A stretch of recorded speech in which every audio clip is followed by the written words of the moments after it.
Chapter 333. I didn't pick up any ancestral jade pendant or ring. I didn't have a serious illness when I was young. I didn't see any dog with red eyes and two ponytails. I didn't get adopted by some hidden family. I didn't pick it up either. I didn't get chosen by some kung fu master when I was young. I didn't show any special characteristics or talent since I was young. Sun Lang squatted on the chair and repeated his question with his fingers. Then he looked up at Mr. Zhang. You really didn't? During this period of time, Master Taishan had tried many methods, such as beating someone, roaring, flipping the table, keeping his mouth shut, and refusing to cooperate with Sun Lang. Unfortunately, this wild kid was a devil in the world, and a bastard who didn't know how to respect the elderly. Mr. Zhang glanced at Sun Lang fearfully and said reluctantly, I really didn't. Sun Lang glanced at him. Jiang Xinjiang was suspicious. His father-in-law was angry and said, It's okay if you ask other questions, but what kind of questions are you asking? How can I not know my own daughter? Humph, I knew I couldn't count on you. Sun Lang put the canned herring back into his pocket, as if nothing had happened. Mr. Zhang was slightly relieved when he saw this. This bastard. I thought before that if this boy was willing to walk on the right path and have a bright future, it's not impossible to recruit him into the family. Now it seems that it's impossible to recruit him into the family. If he married into the Zhang family, he could turn the whole Zhang mansion upside down in 3 days. However, he was still worried about his daughter. Seeing Sun Lang asking these strange questions in such a serious manner, even though he didn't know the meaning behind it, he knew that it had something to do with Yin Luo. The old man hesitated for a moment before asking, Did something happen to Yin Luo? Why are you asking these questions? Sun Lang was thinking deeply. He waved his hand and answered casually, Don't worry, I just don't understand why Yin Luo and I can do that kind of thing. Mr. Zhang widened his eyes in anger and almost spat out a mouthful of blood. His voice rose an octave as he asked, That's all you want to ask? The ranger's eyes lit up at first, but he quickly reacted and rolled his eyes. The situation is more complicated than you think. Don't worry, I know it's because I'm a man and she's a woman. I have a big beep, and Yin Luo has a small thump. When my big beep mercilessly enters Yin Luo's small thump, it means that we're starting to do shameless things. I understand the logic, but I'm thinking about more advanced questions. For example, why can my big beep so smoothly and naturally? Before he could finish his sentence, a chair smashed towards his face. Mr. Zhang had entered the state of blood rage and was about to go berserk. Little bastard, what the hell did you do? Sun Lang jumped to the side and waved his hand. Don't panic.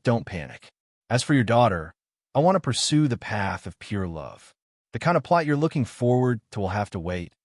Wait your ass. Mr. Zhang was furious. I can't let Yin Luo stay with someone like you. I'm going to take her back. Sun Lang grinned and said, You also have to pay attention to the basic rules when educating your children. You can't interfere with your daughter's job search and relationship problems. When I first saw Yin Luo, she was simply an unreasonable tomboy. There wasn't even a hint of a smile on her face. To be reasonable, if she was a civil servant like this, I'm afraid she would become Abbess Miju. Look at how happy she is. Have you ever seen her so happy before? That's because she's still a young girl. You tricked her with your sweet words. Mr. Zhang said harshly. What kind of future will she have if she stays with you? You're lazy and sloppy. Do you want her to rot in the mud with you? You only care about your own happiness. Have you considered her? Sun Lang was still smiling. If she wants to learn kung fu, I'll search for the best kung fu in the world for her. If she wants to go out to play, I'll take her anywhere from the south to the north. If she wants to be a heroine and help the weak, even if the target is rich and powerful, I'll drag him out and beat him. If she wants to be an official, I'll help her get rid of the dissidents. I'll make sure she'll have a smooth career. As long as she likes it, she can do anything. Humph, you're bragging. Although Mr. Zhang was a little surprised, he still said fiercely, What's the use of talking? You should do something. Sun Lang shook his head and said softly, But maybe she just wants to play with the 2 innocent kids in a peaceful home. She can quarrel with the bad friends who come to her door from time to time. When she's free, she can sit in the study and read books and write, waiting for people who need help to come to her for help. Then she'll find a way to get it done, and then she'll be satisfied by the gratitude of the client. Occasionally, she'll be involved in thrilling and exciting events. Although sometimes things will go up and down, with someone she can trust and rely on by her side, she'll be able to avert danger every time. It's an interesting change in a peaceful life. If she actually just wants such a life, then she can cook for me at home and wait for me to come back every day. The paladin looked at Mr. Zhang and said calmly, "What's wrong with such a life?" Mr. Zhang was stunned at first, and then he stared and said, "You're so young. How can you have such thoughts of avoiding the world? A real man is born to be a man. He should carry a 3-foot sword and make great contributions. How can you live an ordinary life and be unknown to the world? I advise you not to pretend to be so arrogant. You haven't tasted the power and taste of power. How can you know the pros and cons of it? Even if your kung fu is strong, how strong can it be? If you can get everything just by being the number one in the world, then what's the point of being an official?" Sun Lang shook his head slightly and said, "I don't agree with you. I don't want to show off today. I'll leave now." "Wait," Mr. Zhang shouted, "I'll tell you the truth. You're useless, and I can't do anything about it. But Yin Luo is my daughter. She can't be ignored." The paladin said calmly, "I still say the same thing. As long as she wants to, she can do anything." Mr. Zhang said coldly, "She's a little girl. She's playful and can't tell right from wrong. It's understandable that she will make mistakes. As her father, I have to intervene and correct her when she does something wrong. Mr. Sun, thank you for your care and discipline these days. I think she can't go on like this. I'll take her home tomorrow." Sun Lang wanted to leave, but he stopped and said sincerely, "I advise you not to do this. Don't force her. Don't embarrass her." Mr. Zhang sneered and said, "Embarrass her? I'm her father. How can I hurt her? I'm her father. How can she refuse to do what I ask her to do?" The paladin said calmly, "That's why I hope you don't do this. Don't make her sad." "You hope I don't do this?"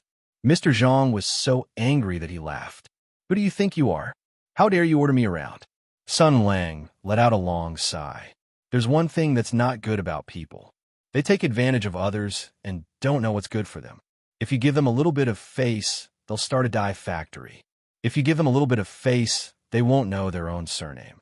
In your country, from top to bottom, everyone is like this. I saw that you're Yin Luo's father, so I've always been polite and joking with you. So, do you really think that you're my father-in-law? Do you really think I'm your son-in-law and have to call you dad and treat you like a master?" Mr. Zhang frowned and said, before he could finish his words, he felt the hairs all over his body stand on end, as if he had fallen into an ice cave. Immediately after, a white shadow flashed in front of his eyes. Unknowingly, Sun Lang had already appeared behind him. This kid who had been smiling all this time stretched out 2 fingers and pressed against his back. Although he couldn't see his opponent's face, Mr. Zhang instantly lost the courage to turn around. The Sun Lang who called him father-in-law with a mischievous smile, the Sun Lang who laughed and casually brushed away his punches and kicks, the Sun Lang who asked him all kinds of questions that made him so angry that smoke was coming out of his 7 orifices. That mischievous and sloppy young man had disappeared. The voice of the person behind him was still calm, but in Mr. Zhang's ears, it was like the whisper of an evil ghost, which made him tremble from the bottom of his soul. The murderous intent and evil spirit, which could make people crazy, burst out like a flood, crazily overflowing from behind him like a tsunami. He said calmly, "You just told me that you were going to take Yin Luo away from my house, instead of coming to my house quietly and launching a surprise attack to make things worse and force Yin Luo to make a choice. This is the self-confidence of a rich and powerful family. Whether it's modesty or peaceful means before resorting to force, I owe you a favor. So, I'll return the favor and tell you the consequences of this matter in advance. I advise you to believe it, and don't say that I didn't warn you." He whispered in the ear of the person in front of him. "If you do this, within a month, I'll make you kneel in front of me and beg me to take Yin Luo back." Crazy, crazy. Mr. Zhang's body was trembling. not knowing whether it was out of fear or anger. He said in a trembling voice, "How dare you? How dare you talk to me like this?" Sun Lang reached out his hand and patted his face. He said with a smile, "I have no emperor, no father, no country, no home. In this big world, there's nothing that I don't dare to do. If you think that your Zhang family has so many talents that you can't kill, so many properties that you can't burn, and your family background is so deep, you have so many friends, and you have so many connections in politics, business, and the army that you won't be cut off by any threats or temptations, then come and try. I'm always ready to let you know how high a person's martial arts can be." He took 2 steps back and sighed. How troublesome. Sigh. People become weak when they have a girlfriend. How come I didn't know that I had such a good temper? To think that I've been so polite and chatting with you for so long. Then he pushed open the door with a smile and left. The low pressure that filled the room finally dissipated slowly. After a long time, Mr. Zhang let out a long sigh of relief. The clothes on his back were already soaked in sweat. His body was trembling, and his face was filled with anger. But he didn't curse out loud. This person's martial arts. How did he practice it? How could he be so strong? Why did he take a fancy to Yin Luo? At this moment, Sun Lang, who was forced to act tough, had gained a lot of hatred and prestige from his future father-in-law. After he flipped over the wall, his calm demeanor was immediately broken. He immediately squatted by the wall and knocked his head against it. OF asterisk asterisk K, F asterisk asterisk K, F asterisk asterisk K. What did I do? Why couldn't I control myself? It's fine that I acted tough in front of Mr. Hu, but why did I act tough in front of my father-in-law? I offended him. He knocked his head for a moment, then suddenly raised his head and blinked. That's not right. So what if I offended him? I've offended so many people. He's just a small family head of the Zhang family. He can't even be ranked. In the book, the king of the mountain snatched the landlord's daughter and made her his wife, but those grandfathers didn't dare to say anything. And that bastard forced the emperor to open a harem. Those so-called fathers-in-law still had to kowtow to him. Not only did they not dare to show their faces, but they also had to carefully let their daughters unlock more positions to strengthen their favor. That bastard emperor can open a harem and treat his father-in-law as nothing. If he can do it, why can't I do it? Thinking of this, Sun Lang suddenly felt a great qi rushing to the Yongquan acupoint in his brain. It connected from top to bottom, and his thoughts were clear. In a flash, he grasped the key of the problem. Wait a minute. The empire is an advanced feudal society. Why should I care about those backward father-son-in-law relationships in the socialist society? It's settled. The paladin jumped up. He felt that his state of mind had been improved and sublimated. He praised sincerely, feudalism is still the best. He felt very happy and felt that he had done something very meaningful today. He felt that the red scarf on his chest was even brighter. In today's trip, he could not say that he did not gain anything. According to his father-in-law, Yin Luo did not show any unusual characteristics when she was at home. Then, if there were some postnatal changes in her body, it could only be when she was studying in the spiritual vulture palace, and when she was studying in the divine power of flames, a power on par with the 7 luminaries. Although the spiritual vulture palace had a deep foundation, it was still not enough to find a power of such a scale. Even if there was, it would definitely not fall into the hands of a young disciple like Yin Luo. As for the divine power of flames, he seemed to have thought of something. For a moment, his face changed slightly, and then he shook his head. This possibility was even more exaggerated. Forget it. If there was a chance in the future, he would just investigate it directly. He suddenly remembered Mr. Zhang's previous roar and Yin Luo's carefree smile. You should be happy right now, with a righteous heart. I could not be changed by the cruel and distorted reality. I could follow my own beliefs without any grievances or compromises. I could grow up in an upright manner, do what I liked, and live freely. These were all things that I had once longed for, but would forever miss out on. Since they are things that I yearn for, but can't ask for, then they must be very good things for you. I'll give them to you. So you must be happy. Sun Lang walked aimlessly like this. Suddenly, he heard a familiar voice. "What's wrong with you?" The ranger suddenly woke up and looked up. He saw Luo looking at him in surprise. When he looked up again, he realized that he had unknowingly walked all the way back to the immortal fishing house.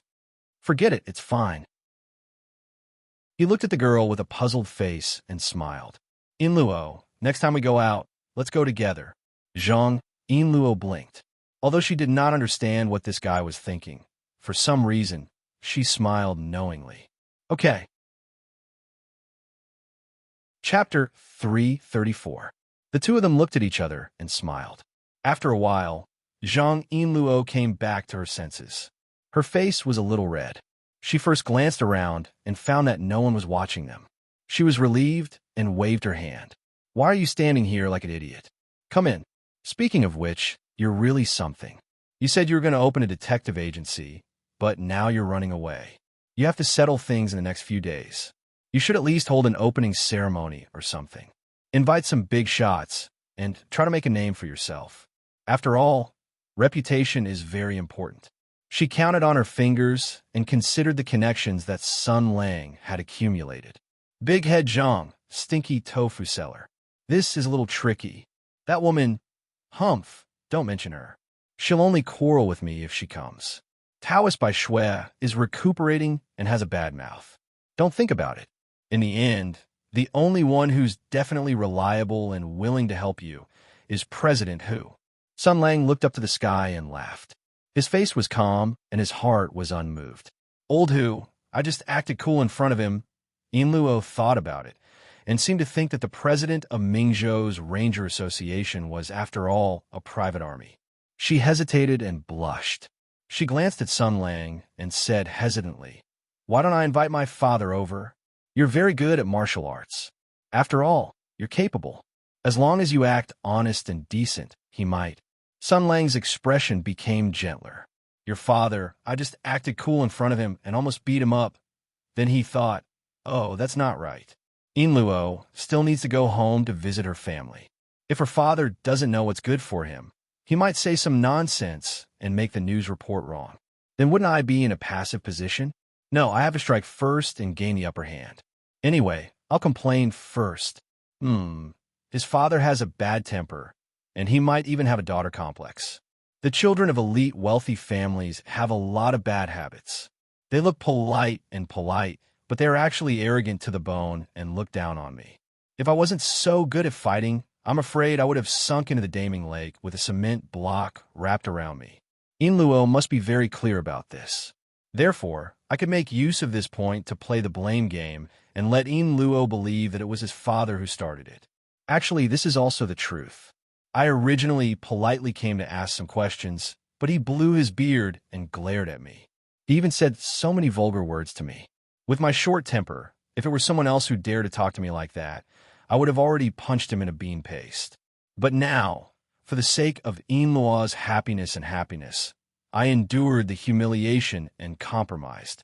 I actually let that old man escape unscathed. This is simply a great injustice. Okay. So, since I've already made such a big sacrifice, there's no problem at all with a little artistic processing of what happened before, right? He made up his mind to complain first as the villain. So, he sorted out his mood, gathered his emotions, and then said lightly, "I just went to see your father." Sun Lang's tone was emotionless, and his face was as calm as an ancient well. It was as if he was talking about a trivial matter, but his fingers were trembling slightly, and there was a trace of imperceptible pain and grief hidden in the depths of his eyes. It was as if he was trying his best to suppress his emotions so that his beloved wouldn't worry. Grenade-throwing Lu Mu, my acting skills are definitely at the level of a best actor. Hearing this, Zhang Luo immediately stopped in his tracks. As expected, he showed a panicked and surprised expression. Yep, you are indeed on my side. You must be very worried, right? A silly boyfriend who comes knocking on your door is being bullied and spurned by a snobbish family. Luo, you must be able to think of such a development very naturally, right? You must be feeling heartache for me, right? Hurry up and console me. Can you take this opportunity to unlock some cinematics? You hit my father? Sun Lang was silent for a moment. That, why did you come to such a conclusion? In your mind, am I someone who hits his father-in-law the first time we meet? What father-in-law? Bah! Zhang Yinluo's face turned red, and he glared fiercely at Sun Lang. You don't change the topic. Tell me honestly. Sun Lang looked up and sighed. Yinluo, you misunderstood me. Although I don't care about my words and actions, I still have you in my heart. He's your father. Why would I hurt him? Even if he insulted me, call me a lazy trash, a little beast, a bastard, even if he scolded me like that, even if he insulted me and made things difficult for me, even if he felt that I was a lowly bumpkin for you, I would silently endure it and face it with a smile. I would never hurt him in the slightest. Unexpectedly, after Zhang Yinluo heard these words, she didn't reveal a look of gratitude and indignation as expected. The girl sucked in a breath of cold air, her face becoming incomparably pale. Then, she glared fiercely at Sun Lang and said sternly, "Don't talk nonsense. You better tell me the truth. How many cans did you throw?" Sun Lang was silent again. That, Yinluo, do you have some kind of misunderstanding about me? Think about it seriously. Am I the kind of person who only knows how to hit people or throw cans of herring? I really respect your father. Hearing you say that, I'm very sad. Bah! Zhang Yinluo rolled her eyes, stretched out her slender finger, and pointed at Sun Lang's chest. What kind of person are you? Do you think I don't know?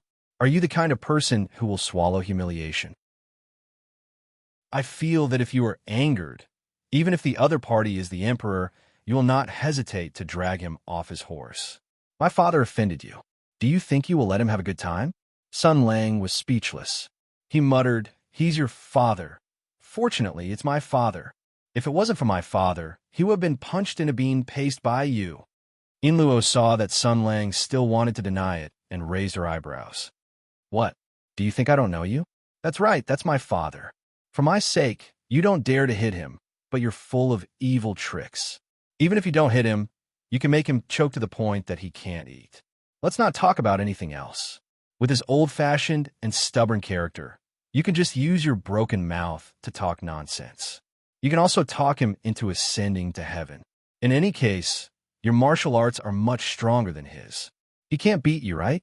Sun Lang saw that he couldn't deny it, so he could only spread out his hands and say, "Whether you believe it or not, I've already restrained myself to the greatest extent."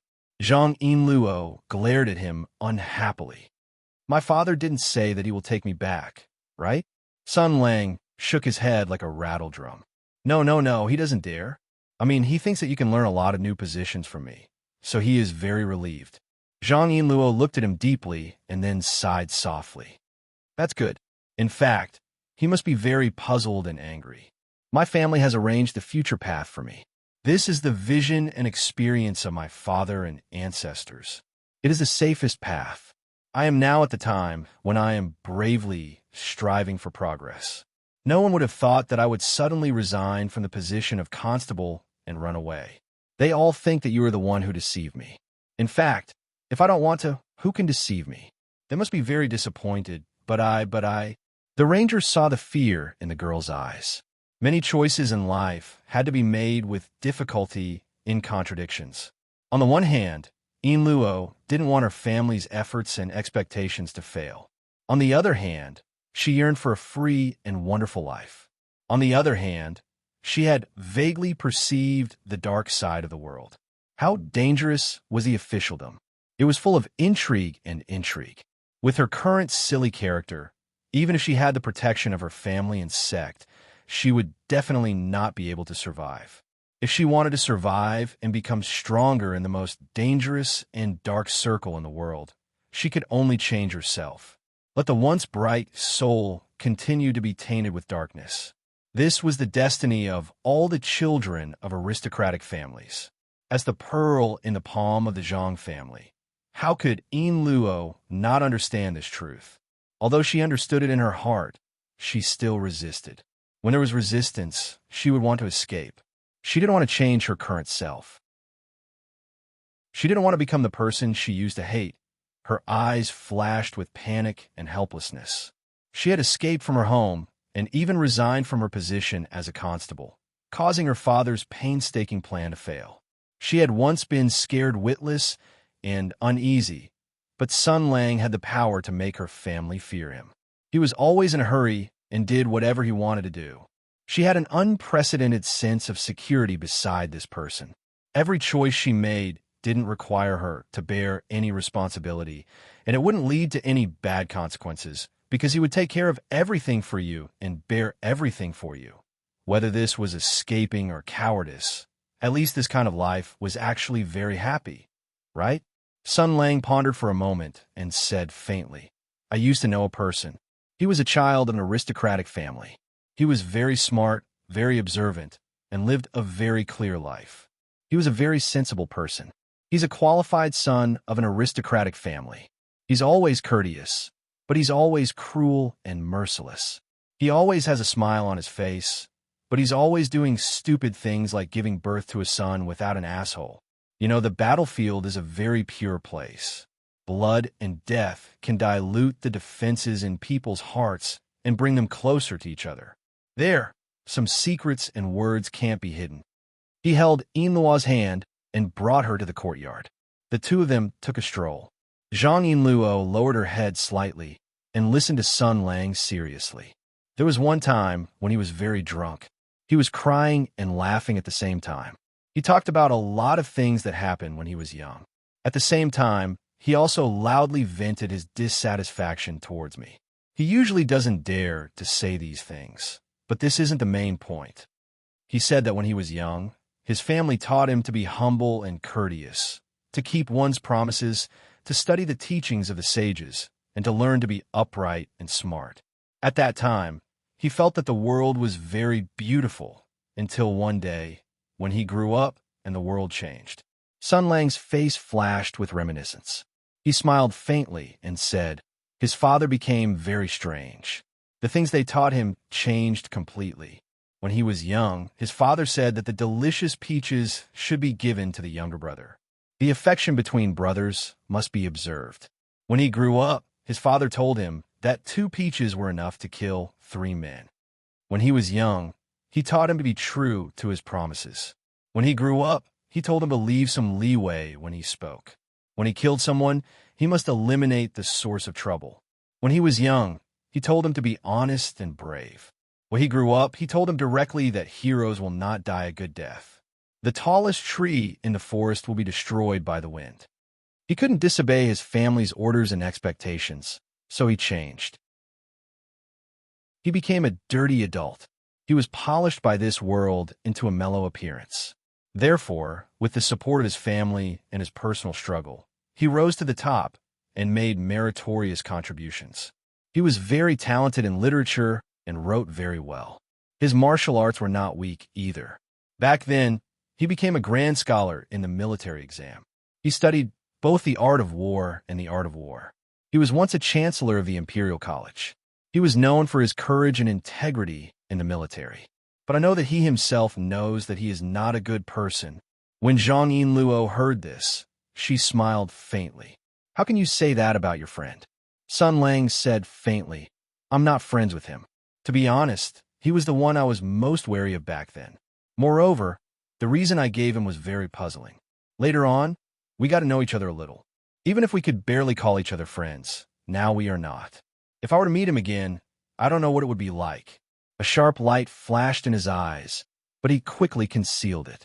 The ranger looked at Yinluo and said seriously, I'm telling you this to let you understand that if you want to progress on the path of your family, you must change yourself and adapt to the world if you want to achieve something, respond to expectations, or even just protect yourself.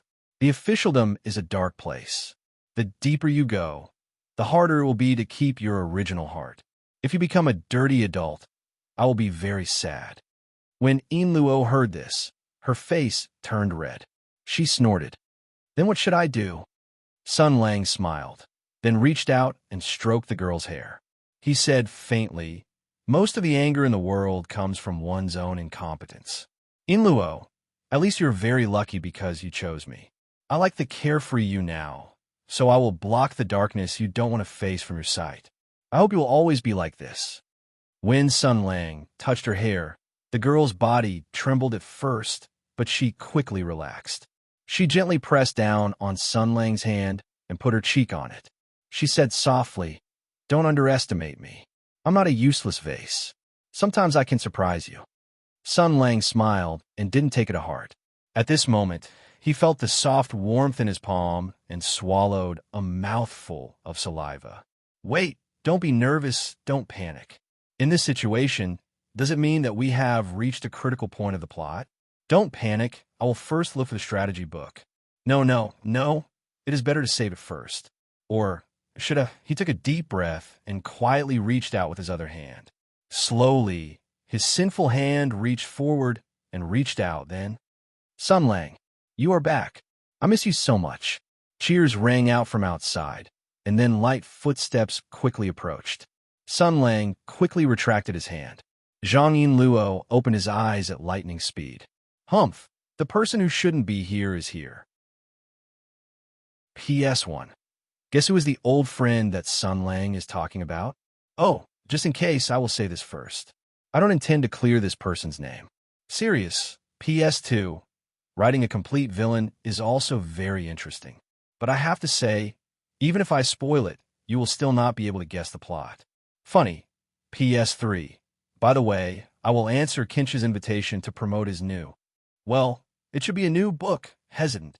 Well, the title of the book is Monster Girl. If you're interested, you could take a look. Chapter 335. The beautiful figure was like a swallow returning to its nest, rushing towards Sun Lang. The person who came was Marquis Jingan Fu's eldest young miss, Zhao Feihuang. But this long-awaited hug was obstructed by an evil force.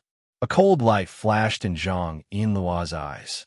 He took a step forward and extended his arm to blocking eldest young Miss Zhao. "Out of the way, cow spirit."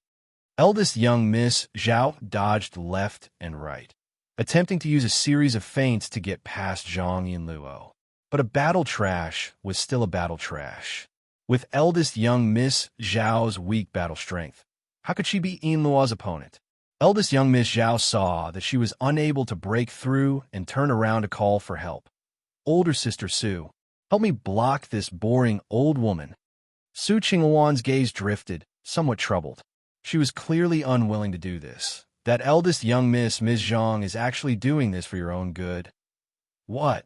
Eldest young Miss Zhao stomped her feet and said, "This kind of old maid who lazes around in other people's homes to do laundry and cook should be mercilessly chased back home. Just leave the household chores to me. Isn't that right, Sun Lang? Let me hug you a bit. Hugging you won't die." Sun Lang's expression was a bit subtle. "You're certain you won't die?" "Of course there's no problem." Zhao Feihuang patted her chest and loudly said, "On the way here, I ate half a watermelon and drank 3 large cups of water."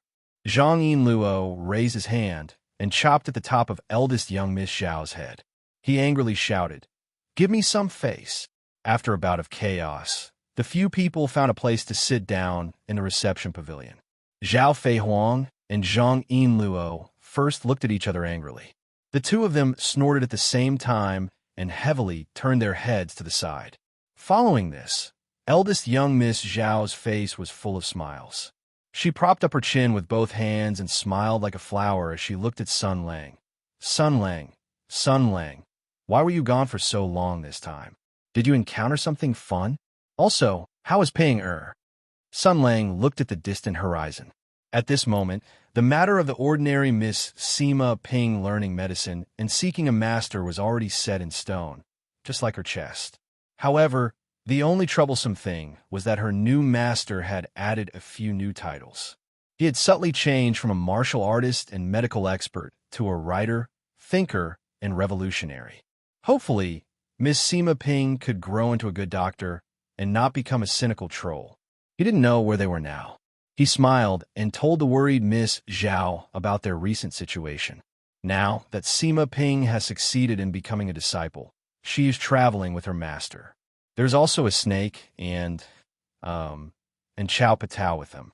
They have something important to do. Once they're done, they might come to Mingzhou. His words were vague, and he didn't go into detail. But who was Miss Zhao? She immediately sensed the dirty business relationship from Sun Lang's expression. She immediately winked and smiled. Sun Lang, has the number of female confidants increased? How many people are you planning to let live in this big house? Zhang Yinluo, who was sitting at the side, heard this and sneered without batting an eyelid. He was full of confidence. Female confidants? How could a woman who couldn't even be touched be considered a confidant? Zhao Feihuang noticed the disdainful look on the cow spirit's face and sneered in his heart. I don't know why this cow spirit is so lucky. She's immune to Sun Lang's special power and doesn't put us in her eyes. People like her are natural enemies with us and will never compromise. I'm still at a disadvantage in front of her, so I need to unite more opponents.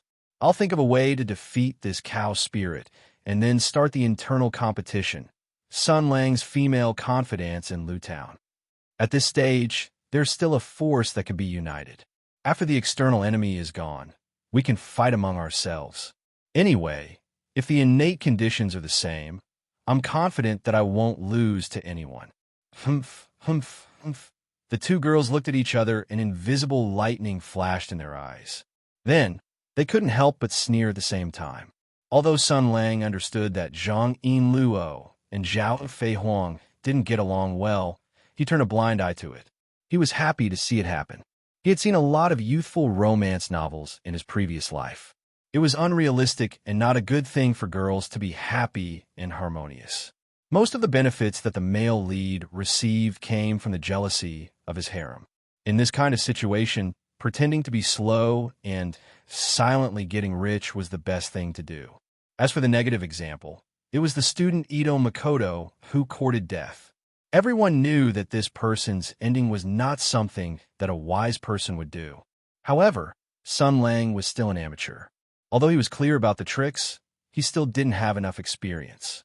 He didn't understand the complicated thoughts of girls, so he didn't understand the depth of the thoughts of the two girls and their strategic plans. But it didn't matter. At least for now, he was still safe. He suddenly thought of something and turned to Zhao Feihuang. All right, Miss Zhao, did anyone come to cause trouble for you when I wasn't here? Zhao Feihuang was stunned at first. Then she showed a touched expression. Wow, Sun Lang, you actually care about me so much. I'm so happy. Sun Lang rolled his eyes. Let's talk about serious matters. The mastermind sent people to investigate you several times, but I messed up everything by accident. Even the dumbest person would know that something happened to Mingzhou. The longer it drags on, the stronger the other party's plans and the stronger the storm. Don't let your guard down. Miss Zhao nodded repeatedly. Suddenly, her expression changed, and she immediately climbed up the pole. She raised her hand and said, Sun Lang's words are very reasonable. I thought about it. It's easier to dodge an open spear than an arrow in the dark. In the end, it's because we lack a great master who can see through thousands of soldiers, so Zhang Yinluo sneered. Sure enough, you want to live in the fishing immortal building shamelessly again. You really put in a lot of effort. Zhao Feihuang said seriously, No, I'm not. Although I'm a little enthusiastic about my sweetheart, I'm still a little reserved like a girl. After all, I haven't married into your family yet. How can I be so impolite? Hearing this, Miss Zhang was stunned for a moment. She couldn't believe it. Hey, this woman actually knows how to write the word reserved? But the next moment, Miss Zhao showed a pure smile and said loudly, So, Sun Lang, you should live in my house. This guy's skin is even thicker than I thought. Zhang Yinluo said angrily, No. Zhao Feihuang squinted and immediately retorted, You said no, so you can't? Who are you to Sun Lang? What right do you have to interfere with his private life? Therefore, it could be said that Miss Zhao's words were really of a high standard. When it came to borrowing power, she was much better than Yinluo. When she said this, Sun Lang immediately remained neutral. The ranger looked at Zhang Yinluo with an eager and expectant gaze. Hurry up and say that I'm your man. Say that I'm your man. I. The milky cow's face turned from red to white, and then to red again. After all, she was too thin-skinned and was scared. I'm his partner. He wants to open a detective agency with me. How can he go with you? It's common sense for a good man to start a big business. Don't worry, I'm not the kind of person who is unreasonable and obsessed with my husband. If he wants to do something during the day, he can come over. I won't interfere or be jealous. I trust Sun Lang very much."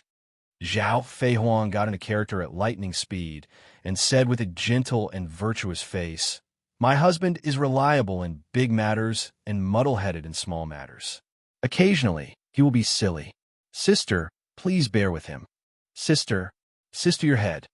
Zhang Yinluo said angrily, "I'm older than you." Zhao Feihuang heard this and immediately raised her eyebrows. She jumped and said, "What's so great about being older than me? I'll definitely be much older than you in the future." Zhang Yinluo was stunned at first, and then she realized that this shameless woman was talking dirty again. It seemed that Zhao Feihuang's behavior just now had provoked Miss Yinluo.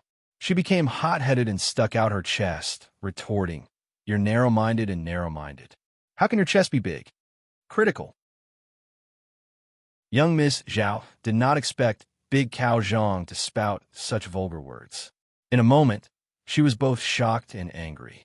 She grabbed housekeeper Sue, who was beside her, and said loudly, "Big sister Sue and I together are older than you, and there are 4 of us.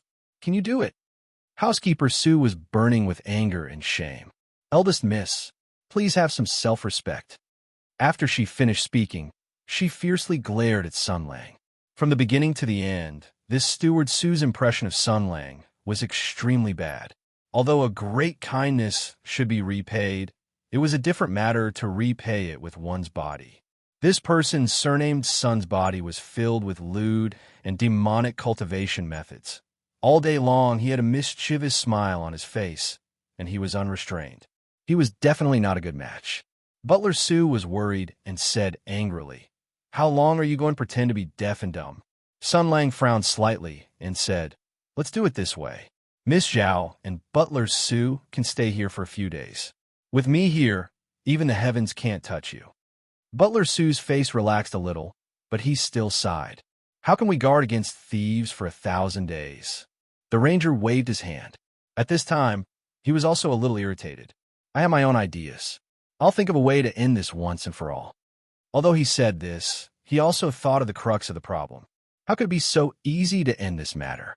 The mastermind behind the scenes was secretly collecting demonic weapons. This was simply a blatant violation of the laws of the imperial court. Its nature could even be equivalent to rebellion. This was a shady business that could lead to death.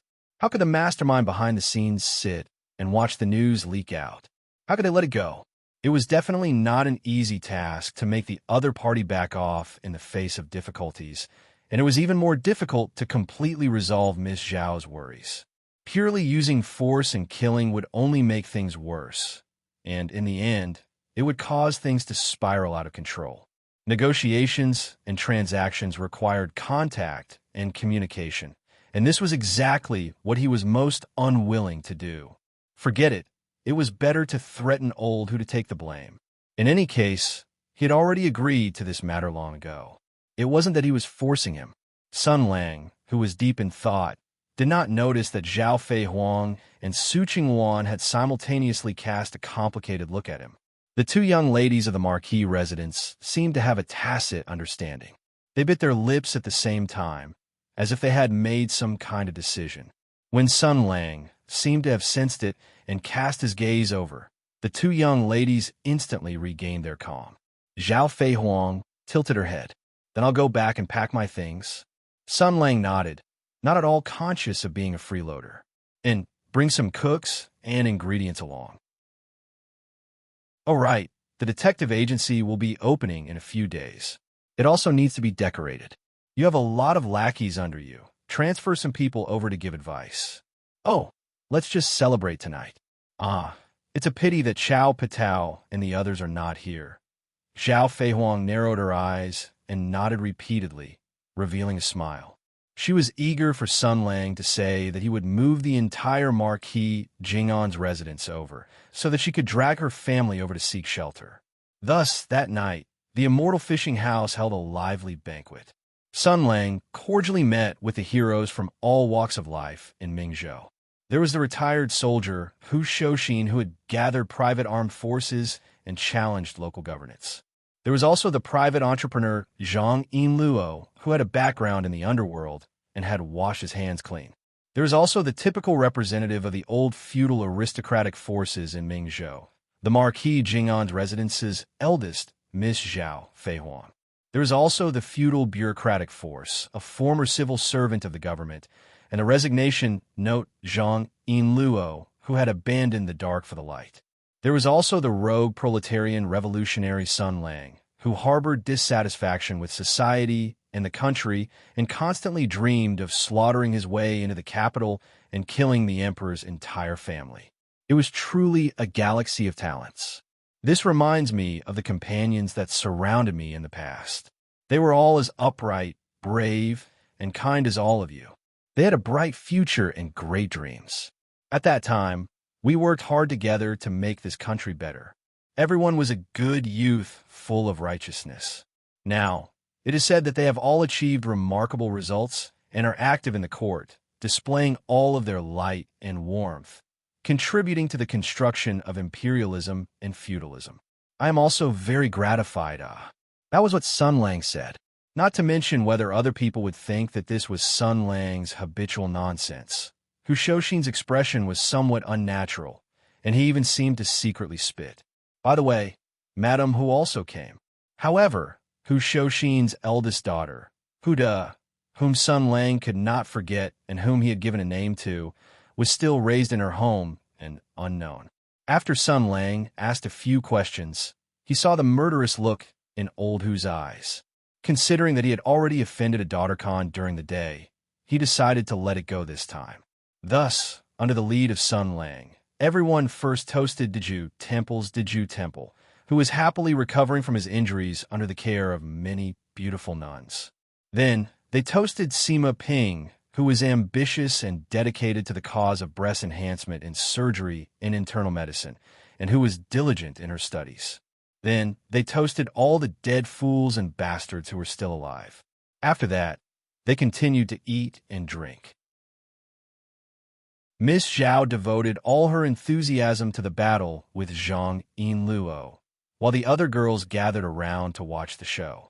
Zhang Jinyuan was pestering Hu Shouxin to hire some paladins to sell stinky tofu to the villages and villages around Mingzhou City. However, seeing old Hu's expression, Zhang Jinyuan knew that this matter was not going to be easy. Seeing Sun Lang coming over, Zhang Jinyuan immediately became very obedient. First, he discreetly inquired about Daiju Bai Shui's recent situation, and then sensibly stepped aside. Anyway, considering the atmosphere of the banquet, Ms. Zhao specially invited 2 housekeepers from the mansion to accompany her to drink, so she did not have to worry about drinking alone. When Madame Hu saw Sun Lang coming over, she also politely bowed and then stepped aside. She also knew that Sun Lang seemed to have something to say to her husband. Sun Lang sat down next to Hu Shouxin and did not speak for a long time. Hu Shouxin suddenly felt a little sad. When did he become speechless? Maybe everyone was changing, just like how Sun Lang came back 2 years later, but he kept the truth of the battle on the great desolate mountain a secret. Hu Shouxin also began to hide some things. For example, before he came, a secret letter had been sent from Mingzhou to the imperial capital through a foolproof secret passage. However, he did not intend to tell Sun Lang. What on earth was going on with all this, old Hu? Sun Lang suddenly said, "How many people do you think actually hated me back then?" Hu Shouxin composed himself and said in a muffled voice, "Probably as many as the people who liked you." Sun Lang was stunned for a moment, and then laughed. "So few? I think it's actually more than that." Old Hu burped. His alcohol tolerance was not that low, but he seemed to want to get drunk today. Big Stick Hu blinked his drowsy eyes and cast a sidelong glance at Sun Lang. "What are you trying to say?" Sun Lang said softly, "It's just that I was telling a story to Luo today, so I thought of an interesting incident from back then. Just like today, there was a person who was very drunk and said that he actually hated me very much. And the reason for his hatred, when I think about it now, really makes me reminisce endlessly." Hu Shouxin vaguely heard something and frowned. "Who was it?" Sun Lang shook his head and smiled. "Forget it, let's drink. Why did you only say half of what you said?" You're asking for a beating. Then why don't you do it? CK. Let's drink. There were many things that he wanted to say, but he did not say them out loud. In the end, there was only vague nonsense. Time flew by, and the sea turned into mulberry fields. The magnanimous and spontaneous promise back then had now become a silent toast. People were still the same, but they had changed. Chapter 336. The moon was bright and the stars were sparse. It was already late at night.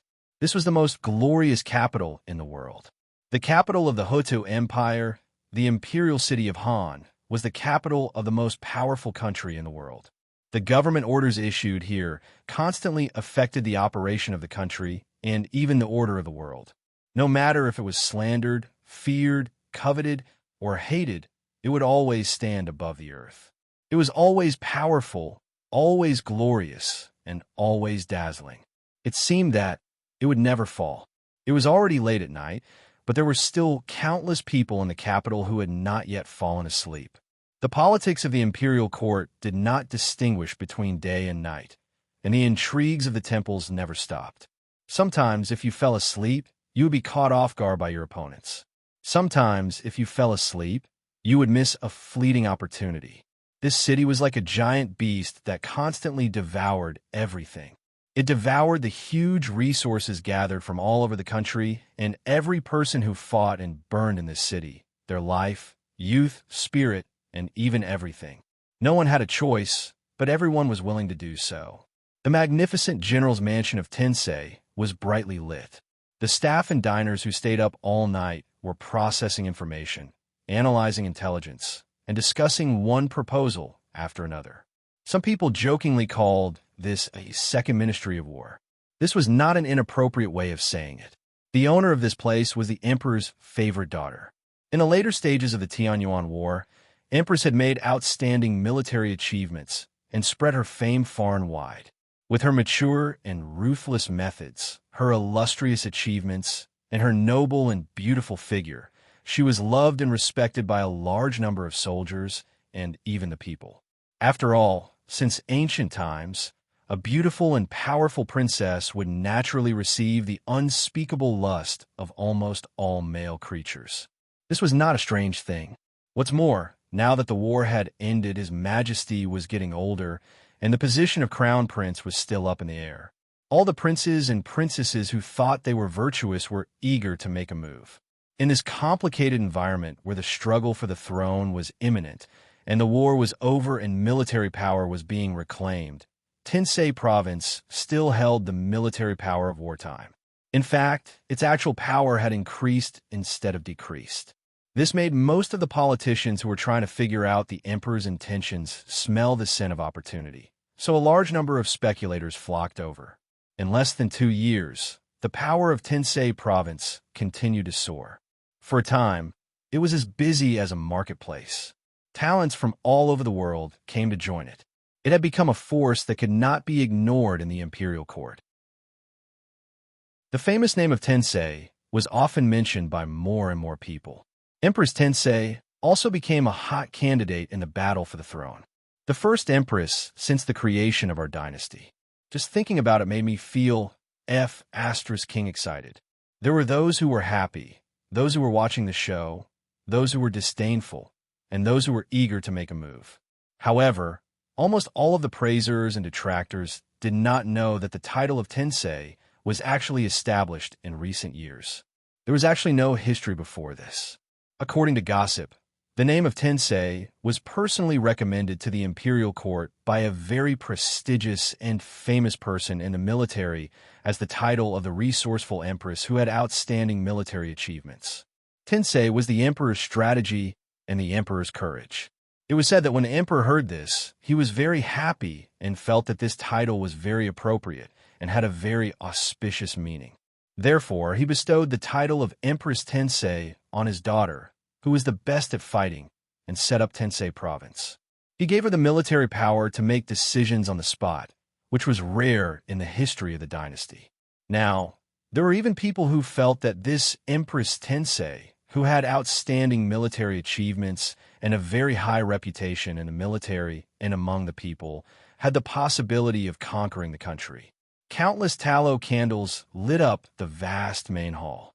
Empress Tensei, who had gradually become the center of attention in the past 2 years, stood with his hand on his sword and stared at the 4 big words written on the screen in front of the hall. The ink was still fresh, and the strokes were sharp, as if there was endless killing intent hidden in them. The anger of the person who wrote the words almost broke out of the paper and destroyed everything. The Hodo Empire was founded by martial arts. The martial artists of the Imperial Army swept the world and shocked the world. Almost every family in the empire practiced martial arts, and the spirit of martial arts prevailed. The children of the Han family even regarded the military examination as the road to heaven to change their lives. However, no one would have thought that Empress Tensei, who was admired and respected by countless people with outstanding military achievements, would personally write these 4 words: breaking the law with martial arts. The door of the main hall was pushed open, and steady footsteps approached. Empress didn't turn her head, and her clear and powerful voice echoed in the vast main hall. I'm deeply loved by my father. In my early years, my father taught me how to be an emperor. Martial artists are the sharp blades of the country, and the Imperial Army is the important weapon of the country. Tools are tools after all. No matter how strong they are, as long as they're used properly, they won't hurt themselves and will be used by themselves. A person in a high position must have a broad mind and means. He must be able to tolerate people, use people, and control people, but not be controlled by people. No matter how strong martial artists are, they're just the sharp blades of the empire, just the blades in the hands of a person in a high position. The emperor can control everything, and the emperor should control everything. The country is the most powerful force in the world, and no one can fight against it. No matter how strong a person is, he can't change the world, and he can't fight against the country. The emperor is the master of this country. The emperor wields the imperial army called the country. The emperor is the most powerful person in the world, and no one can fight against him. She suddenly turned her head and stared at the person who was walking towards her. Her eyes were as sharp as knives, and her lips were tightly pursed. Between her eyebrows, she had an awe-inspiring bearing. Instead of saying that she was beautiful, it was better to say that she was noble. She was like a noble who was born high up in the sky, making people feel ashamed of their inferiority. Under the pressure of this awe-inspiring and inviolable majesty, people couldn't help but kneel down and worship her. Then, slowly, they were convinced by her personal charisma and willingly followed her. But now, this empress, who didn't show her emotions on her face, couldn't help but shoot out a furious look in her eyes. She said word by word, "But father was wrong, and so was I." The terrible murderous aura raged in the hall. Empress vented her anger without hiding it. Her hatred was higher than the sky and deeper than the sea. No one could understand her anger, and no one could know her hatred. Only a few people knew all the details of the big secret that was enough to shake the foundation of the country 2 years ago. She was one of them.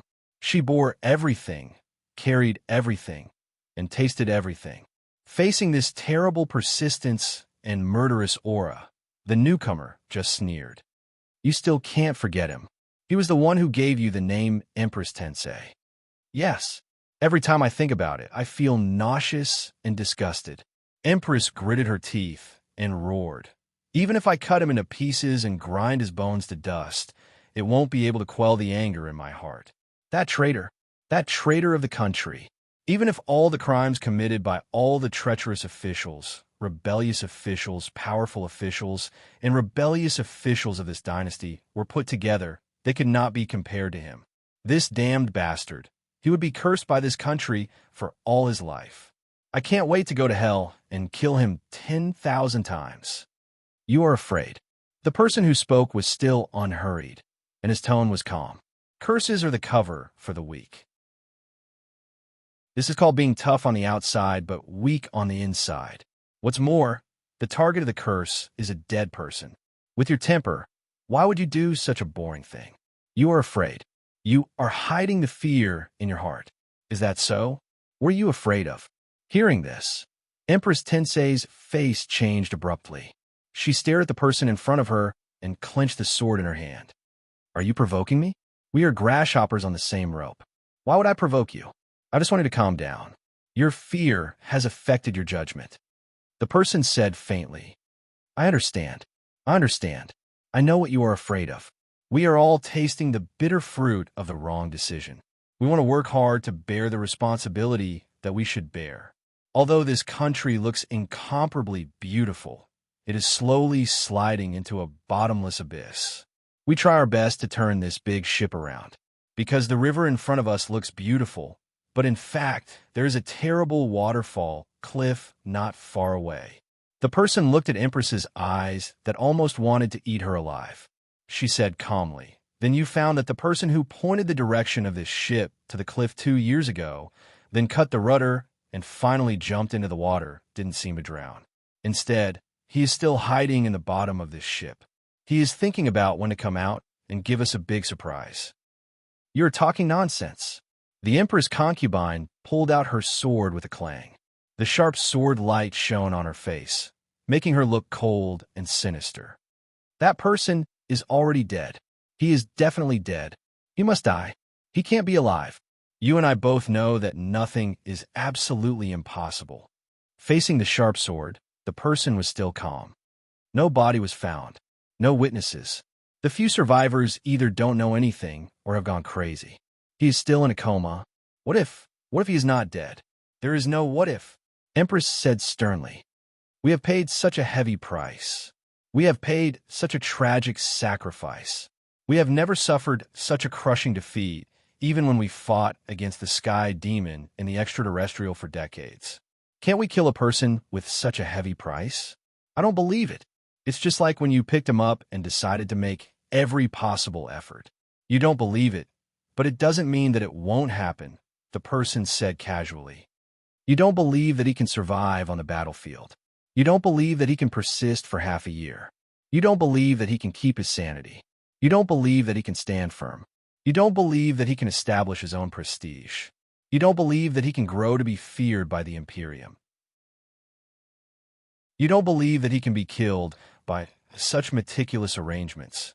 You don't believe from the beginning to the end that a mediocre, useless, weak man who was pulled from another world after the failed soul summoning almost destroyed the country that your ancestors had ruled for hundreds of years after only 6 years. Although he was standing at the bottom of the stairs, this person looked up at the world-famous heavenly strategy princess and asked fearlessly, Let me ask you if this person survives the great desolate mountain, recovers from his injuries, and still has peerless martial strength that can shake the world and appears in front of you at the right time, what will you do? How will you deal with his revenge? How will you deal with the questions and wrath of the heroes of the Heavens Origin sector? Do you dare to disclose what happened back then to the public? Do you dare to tell everyone what the imperial court did to him back then? Do you dare to tell everyone what he did to this country? At that time, the world will be in chaos.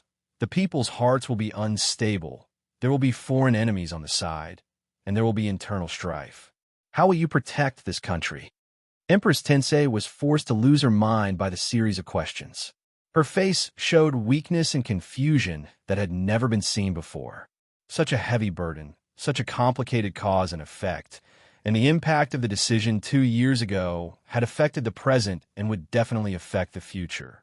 This country seemed to be flourishing, but might soon be shaken by the storm and fall into internal strife. Just like what this person had just said, at that time, there would be rebels inside and strong enemies outside. How could this great country maintain its strength and dignity? She slowly closed her eyes. A voice had already told her the natural answer. An emperor's mind was scheming. A king had no feelings. A king had no pity. A king was bound to be lonely. A king's hands were bound to be stained with blood. A king's responsibility was to protect this country. A king would never make a mistake. A king would never fail. There's not much time left for this country. Now that the war has been settled, the external conflicts have disappeared. According to the law of a country's operation, the next step will be the struggle for power and internal strife. The internal strife will inevitably expose a lot of contradictions and shortcomings. I can't wait until the contradictions are intensified before I take action.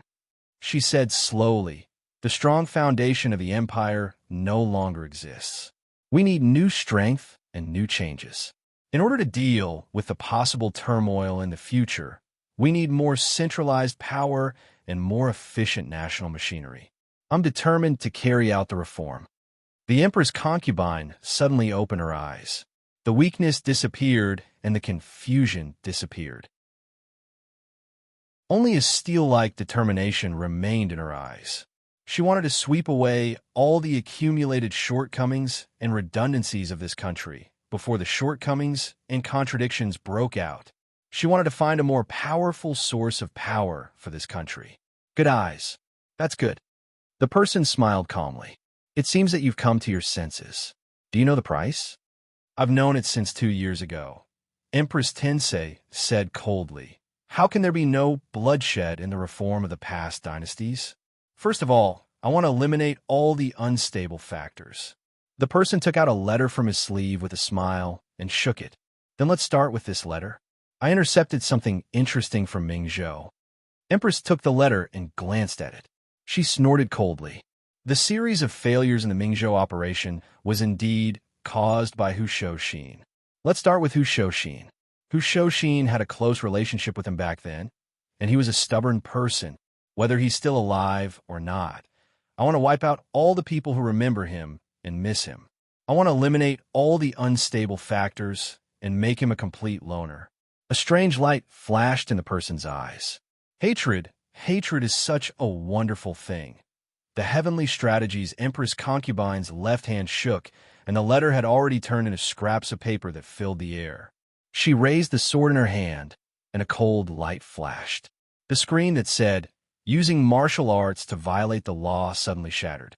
The cold light reflected the Empress Concubine's fierce gaze, which was filled with killing intent and anger. She said sternly, "Sinned against the heavens, there is no way to pray. Sun Lang, you deserve to die."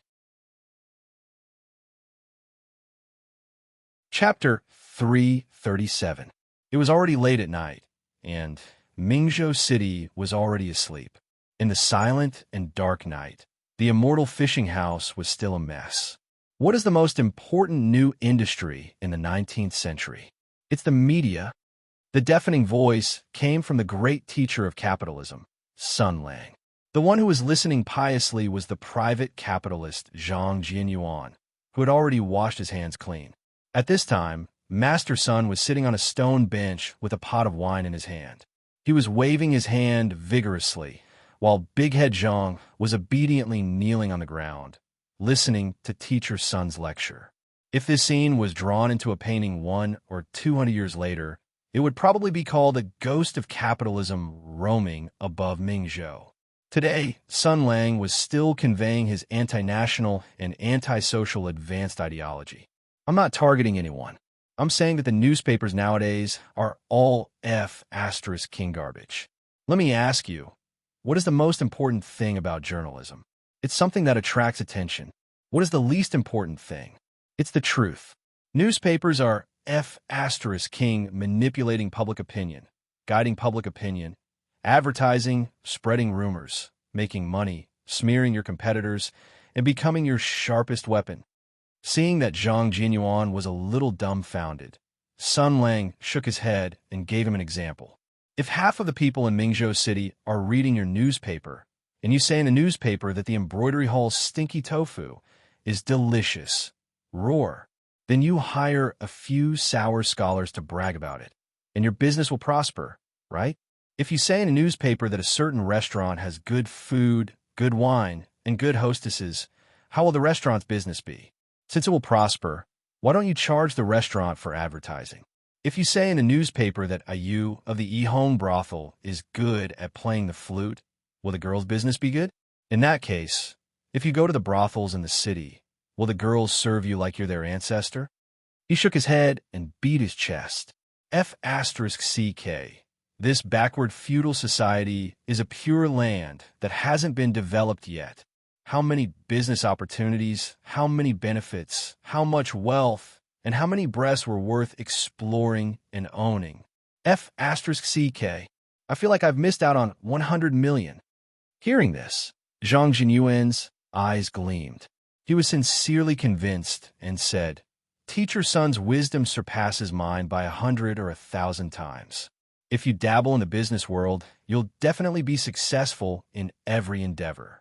You'll be able to accumulate boundless wealth within 10 years, and your wealth might even be comparable to that of an empire. Since that's the case, why don't you personally take a look at the business world? Jian Yuan is willing to be a pawn. Sun Lang put the wine jug aside and said lazily, I can't lift my spirits. As a person, the most important thing is to be happy.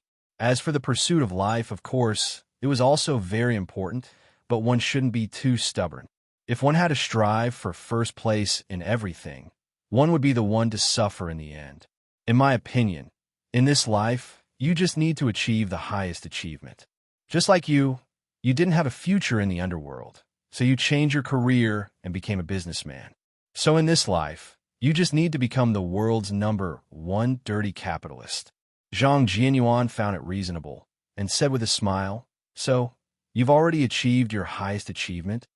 Sun Lang narrowed his eyes and glanced at him. He then smiled and said, Of course. Zhang Jianyuan tactfully didn't continue asking. He glanced at the other side. Laughter could be heard, and a few beauties were having a good time. That terrifying demoness was one of them. Zhang Daxiang had a look of admiration on her face. Indeed, Teacher Sun had already achieved the highest achievement in his life. He felt a little envious and then shook his head. He thought about the newspaper that Sun Lang had mentioned and seemed to have understood something. Tonight, he had kowtowed and acknowledged Sun Lang as his teacher because he felt that his stinky tofu sales had already achieved some success. When he thought about the slightly advanced methods of an adult that Grandmaster Sun had talked about, he felt an unbearable itch in his heart. Tonight, he had pestered Sun Lang for a long time and finally made Sun Lang relent and pass down this great Tao. This trip wasn't in vain. It wasn't in vain. His thoughts flashed, and he said in a low voice, Right now, out of the numerous newspapers in the city, other than the ones copied from the government, many of them are businesses that the literary schools or papermaking clans use to earn money. Most of the content is copied from the government or written randomly. These people are short-sighted and have yet to discover the true value of the newspapers. They only want to earn a small profit from selling the newspapers. Compared to Teacher Sun's wisdom, they are really not worth a mention. Since we can find another source of income, why don't we lower the selling price of the newspapers and sell them at a discounted price first, squeezing out our competitors' living space? After gaining an advantage, we can start to collect the so-called advertisements and start to make profits. Sun Lang cast a sidelong glance at him and smiled deeply. If it's just this method, how can it be worthy of my status? This is just the Ming province. Think about it. If your newspaper is distributed all over the world, everyone in the empire's 9 provinces will be reading your newspaper. The people will be used to getting information from your newspaper and will have the preconceived notion that the contents of your newspaper are completely correct. If you say that the people overseas are living in an abyss of suffering, they will believe you. If you say that the people in our country are living a blissful life, they will also believe you. He smiled and said, In that case, if you say in the newspaper that an official in a certain province or county is corrupt, accepting bribes, bending the law for personal gains, and has committed grave sins that are not tolerated by the heavens and the earth, what would happen? If you say that an aristocratic clan or a wealthy clan is using trickery to seize and oppress the kind, what would happen? Or rather, if you say that this country... Sun Lang stopped here. He didn't need to continue speaking because Zhang Jinyuan's countenance had already changed drastically. He was sweating profusely and his body was starting to tremble. The ranger smiled and patted his shoulder. What's the matter? Are you scared? What do you think I meant when I said filthy capitalists? Zhang Jinyuan forced out a smile that was uglier than crying. Teacher Sun, I've already done that. When I die, are you a fool? Sun Lang patted his head gently. If you've done that, and the emperor is still able to kill you with an imperial decree, what difference would there be between you and a salted fish? Right now, in the imperial court, if the emperor were to issue an imperial decree to kill the country's great general, over half of the military towns in the empire would rebel. If the emperor were to issue an imperial decree to kill the right prime minister, 30% of the country's civil officials would have to resign overnight, and half of the empire's administrative system would collapse. Therefore, the emperor wouldn't be able to do anything to them. He could only support his political enemies and even send out eunuchs to deal with them. He exerted a little more force and smiled. Big Incense Head, as someone who has been through this, I'll tell you some life principles. Don't think of this world as too perfect, and don't trust the dog's head emperor and those officials. Otherwise, one day, while you're earning money and working as a secretary, with a bang, Sun Lang tilted his head and smiled. You'll die. Zhang Jianyuan hurriedly left with a face full of cold sweat. Before he left, he didn't forget to pay his respects to Sun Lang before being sent out by the steward of Marquis Jingon Manor. His subordinates were already waiting outside with the carriage. Sun Lang sent the Big Incense Head off with his gaze and revealed a meaningful smile. Hu Shoshin burped and walked over in a drunken manner. This smile, burp, you motherf asterisk cur again. Old Hu raised his hand and pointed at Sun Lang. You're misleading the younger generation again. Motherf asterisk cur, you're like a brothel keeper. Sun Lang retracted his gaze and said indifferently, Nonsense. I only want to make this world more beautiful, more lively and fun. Is there anything wrong with that? You say this every time. Hu Shoshin plopped down next to him and grinned. He already reeked of alcohol and was very drunk. When a person was drunk, they would let down their guard and say things that they normally wouldn't dare to say. You always do it on your own accord, changing other people's fate without permission, using your fallacious reasoning to turn them into another person. Sun Lang sat on the stone table and crossed his legs. He calmly said, Zhang Jianyuan is a triad leader, doing things where there's no tomorrow. This kind of person wants to wash his hands in a golden basin. He's really dreaming. In the future, if he doesn't have his head cut off by some hero, he'll have to become some official scapegoat. Whether he sticks out his head or retracts his head, he won't be able to avoid a blade. I'm in a good mood, and seeing that he has potential, I pointed out a bright path for him. What's wrong with that? What's wrong with that? Hu Shoshin frowned and burped again. Yes, from the beginning, you've always been like this. Whether it was Dongfang Wansheng, Yubuchuan, Gaoqiu, or Sima, you used this kind of reason to make them walk on a different path. You said that this was for their own good, so you made this kind of proposition. You said that you didn't force them, but you were like a rich banker. You always used all kinds of bargaining chips and bait to lure them to walk on the path you wanted them to walk on. Sun Lang spread his hands and laughed. Isn't this good? Looking at these mediocre and incompetent people who may have been buried in their lives, blossoming with new brilliance in your hands, taking big strides in the direction of being able to display their talents.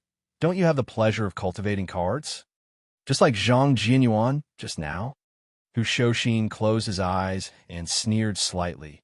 Teach him how to be unscrupulous. Teach him how to use business to interfere with politics. Teach him how to challenge the imperial power. At least I gave him the right to choose. At least I didn't put a knife to his neck to make him do it. At least I let him clearly understand the consequences of failure. Sun Lang said lightly, 8 years ago, I was still an innocent little white flower. A few people said, come become the best in the world. Who the F asterisk CK asked me if I wanted to do it. If I didn't want to do it, who the F asterisk CK would be willing to send me back home and let me continue to live a normal life? Here it comes again. You always say this. You always make us speechless. I haven't seen you for 2 years, but you haven't changed. Hu Shoshin suddenly laughed. He opened his eyes. The corners of his eyes were sparkling, and his gaze was blank and sad. Maybe he was saying something drunk, or maybe he was saying something he didn't dare to say. He smiled bitterly and looked at Sun Lang. You've always been like this, always right, always reasonable, always the victim, always so innocent. Sun Lang's pupils suddenly shrank. The smile at the corner of his mouth had not disappeared.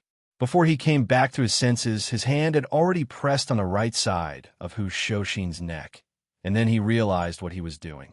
He took a deep breath, dispelling the coldness in his eyes, and said softly, "Old Hu, you're drunk." "Yes, I'm drunk. Yes, I'm drunk. I'm confused when I'm awake, and I'm confused when I'm drunk. For the past 8 years, I've been a confused person. I've never understood." He sat on the ground, raising his head, staring at Sun Lang with drowsy eyes. "Just what do you want to do? Just what are you thinking? We never knew. We never could guess. Just what are you thinking in your heart? Let's not talk about other people. Let's not talk about the past. Right now, I'm also very scared. I'm also very worried. I also don't know what you will do in the next moment." Sun Lang slowly jumped down from the stone table, pushing the heavy stone table back. He then sat down beside Hu Shoshin and quietly said, "Let's not talk about the present, only the past. Why can't you guess what I'm thinking? I've saved so many people. I've done so many meritorious deeds.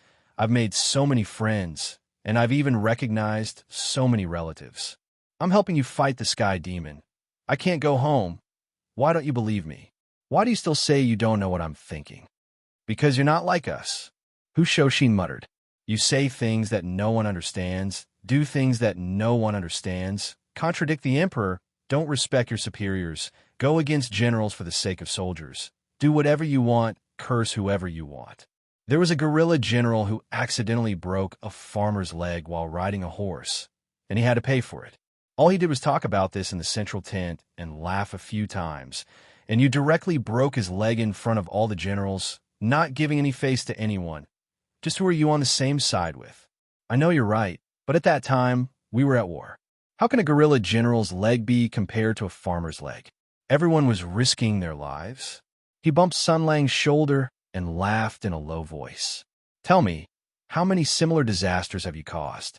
You're the only one who is righteous, the only one who is a living saint. You can carry an injured soldier on the battlefield and kill your way out of the encirclement and bring him back to camp. You can give all of the emperor's bountiful military merit to your subordinates and not take any for yourself. You can do it, but can others do it? You can do it, but can other generals do it? If they don't do it, won't it make them seem greedy and incompetent? Your military merits are illustrious. Your conduct is flawless. Your martial prowess is superb, and your military prowess is unparalleled. Even a boor like me knows that in the history books, people like you die the quickest, especially someone like you. What do you want to do?" The more he spoke, the more hurt and angry old Hu seemed to be. In the end, he directly hugged Sun Lang and shouted in dissatisfaction, "Why can't you just let us be less worried? Can't you be like a person of the empire and put away those bad habits of yours? I don't care what your family is like, but this is the empire. People have high and low status. Otherwise, what is the point of us fighting to the death? The life of a general is more precious than that of a soldier. Otherwise, if you let a soldier lead the charge, can he win? I know everyone is born and raised by their parents, but this is the way of the world. If you want my daughter to be on the same level as the daughter of a laborer, I don't *King want that. You've been here for a few years. Can't you be a little more like us? Can't you be a little more normal? Because I'm stupid, so I'm asking for trouble." Sun Lang looked at the starry sky and said indifferently, "At that time, I was really too stupid. At that time, I was only thinking, why do I have to become like you?" He lowered his head and said softly, "Why?" Chapter 338. The commotion between Sun Lang and Hu Shoshin was getting louder and louder, so much so that it attracted the attention of others. Under the moonlight, the two of them sat side by side on the ground. Hu Shoshin hugged Sun Lang and yelled loudly, while Sun Lang looked at the sky and smiled faintly. For some reason, seeing this scene, everyone felt an inexplicable sadness in their hearts. Mrs. Hu ran to Hu Shoshin's side and carefully helped her husband up. Old Hu seemed to be completely drunk. He was still waving his arm, trying to pat Sun Lang's head. He mumbled incoherently, Little brat, you only know how to laugh and get into trouble. I I will be burdened to death by you sooner or later. Sun Lang just smiled faintly, stood up, and said to Mrs. who is drunk, "Sister-in-law, please take him back. I won't see you off." Madam, who was pregnant, and Old, who was drunk. It was also late at night. As the host and friend, it was only right for them to stay for the night. They didn't expect Sun Lang to ask them to leave. Although there were elite rangers from the Ranger Guild waiting outside to escort them, this was still a little too much. Zhang Yinluo, Zhao Fei Huang, and the others felt that something was wrong. But as women, their sharp intuition made them feel the subtle change in the atmosphere. Looking at Sun Lang's calm and indifferent expression, no one dared to say anything for a while. They all faintly guessed that something had happened between Sun Lang and Hu Huaishou, but no one knew what it was exactly. Mrs. Hu took a deep look at Sun Lang, and then she tightened her grip on Hu Shouxin's arm. She was just an ordinary woman, and she was pregnant. Even if there were 10 Mrs. Hus, they would not be able to handle the drunk old Hu. But surprisingly, after she helped him up and said a few words in a soft voice, the noisy old Hu obediently stood where he was, as obedient as a child. Then she looked at Sun Lang, bowed her head, and said softly, "My husband's knowledge is shallow. I've made a fool of myself. He always overestimates himself. He looks like he's in a hurry, but when it comes to decisiveness, he's not as good as me. He can't let go of something. He has resigned from his position, but he still meddles in the affairs of the imperial court. He calls himself a hero, but he does things that he shouldn't do. He always wants everything to be good, but everything in this world is predestined. If someone is happy, someone will be sad. If someone gains, someone will lose. If he helps someone, he will lose something. The more he helps, the more he—" When she said this, her voice was a little choked up, and her eyes were slightly red. She said in a low voice, "I'm sorry. Why did I tell you this?" Sun Lang's expression was calm. He clasped his hands behind his back and said, "Mrs. Hu, forgive me for not seeing you off." The woman pursed her lips, and her body trembled slightly, as if she was suppressing something. She suddenly lowered her head, then supported her drunken husband and turned to leave. The noisy fishing immortal pavilion suddenly fell silent. Zhang Yinluo had already driven Dongfang Xian and Zhuing back to sleep. The remaining 3 girls looked at Sun Lang worriedly. They looked at each other and didn't know what to say. After a long time, Sun Lang took a deep breath and then clenched his fist. In an instant, the 50 blocks, 384 fire lanes, 29 passages, 11 gates, and 60 miles and 240 steps of the city wall of Mingzhou City all shook slightly. The ranger slowly exhaled the air in his chest. He looked at the bright moon in the sky, and there was a trace of loneliness hidden in his calm expression. Sun Lang said calmly, "Yinluo." Zhang Yinluo was surprised. He asked in surprise, "What's wrong?" Sun Lang turned his head and looked at the surprised girl with a trace of worry. He smiled faintly and said, "Always be a good child." Then he turned around and went back to his room as if no one was there. He closed the door. There was no light in the room. He seemed to be very tired. He wanted to rest. He seemed to be very lonely because his sadness and anger could never be told to anyone. It had always been like this from before until now. Zhang Yinluo and Zhao Fei Huang looked at each other. They had never thought that Sun Lang would show such an expression. Sun Lang could be like this. In their impression, this guy's martial arts were strong and his nature was optimistic. It was as if no problem could trouble him, as if nothing could scare him. But now, he could be angry, hurt, helpless, and disappointed. He was still a person in the end and had a past that they did not understand. In their short contact, they only saw the side of him that he showed to the world. They never understood how much pain from the past was carried under this silly and happy exterior. Zhao Fei Huang looked at Sun Lang's back. She wanted to chase after him, but she could not move her feet. She did not know what she should say. She did not know what she could do. She could not even give Sun Lang a hug. Zhang Yinluo was also the same. A look of struggle flashed through the girl's eyes. In the end, she still sighed dejectedly. She thought for a long time, but did not know what to say after chasing after him. It was originally a happy banquet, but in the end, it became like this. Everyone was not in the mood. After letting the stewards and servants of Marquis Jingon Fu leave, the young girls bolted the doors. They did not say anything and returned to their rooms to sleep. Everyone was filled with worry for one person, as well as a faint sense of melancholy and sadness. No matter if it was Zhao Fei Huang or Zhang Yinluo, this was the first time they had such a strong impulse to want to understand that person a little more, to understand him a little more. Zhang Yinluo returned to her own room. She did not light the lamp, nor did she bathe. She directly laid on the bed with her clothes on. There was still a faint expression of worry on her face. She turned her head and looked in the direction of the window. That was Sun Lang's room. She wanted to sleep, but she tossed and turned, unable to fall asleep. She rolled a few times on the bed, pulled the blanket over her head, and recited the three-character classic, but it was completely ineffective. No matter what she did, Sun Lang's sorrowful and lonely expression under the moonlight would appear in her mind. Thinking of his incomparably abnormal behavior before, that desperately suppressed sorrow and anger, she found that she could not calm her heart down. She was curious. She was worried. She was worried. She wanted to know more. She wanted to do something. The girl's expression changed as if she thought of something. Then, with a yelp, her face flushed red. She covered her face with the blanket and forcefully shook her head. No, she could not do this. But right now, he must be very... No matter what, this was too scary. If this guy wanted to do that. But since he was already like that, he shouldn't. In the end, worry overcame another worry, and trust overcame another belief. After repeated consideration, struggle, and battle between heaven and earth, Yinluo finally made up her mind.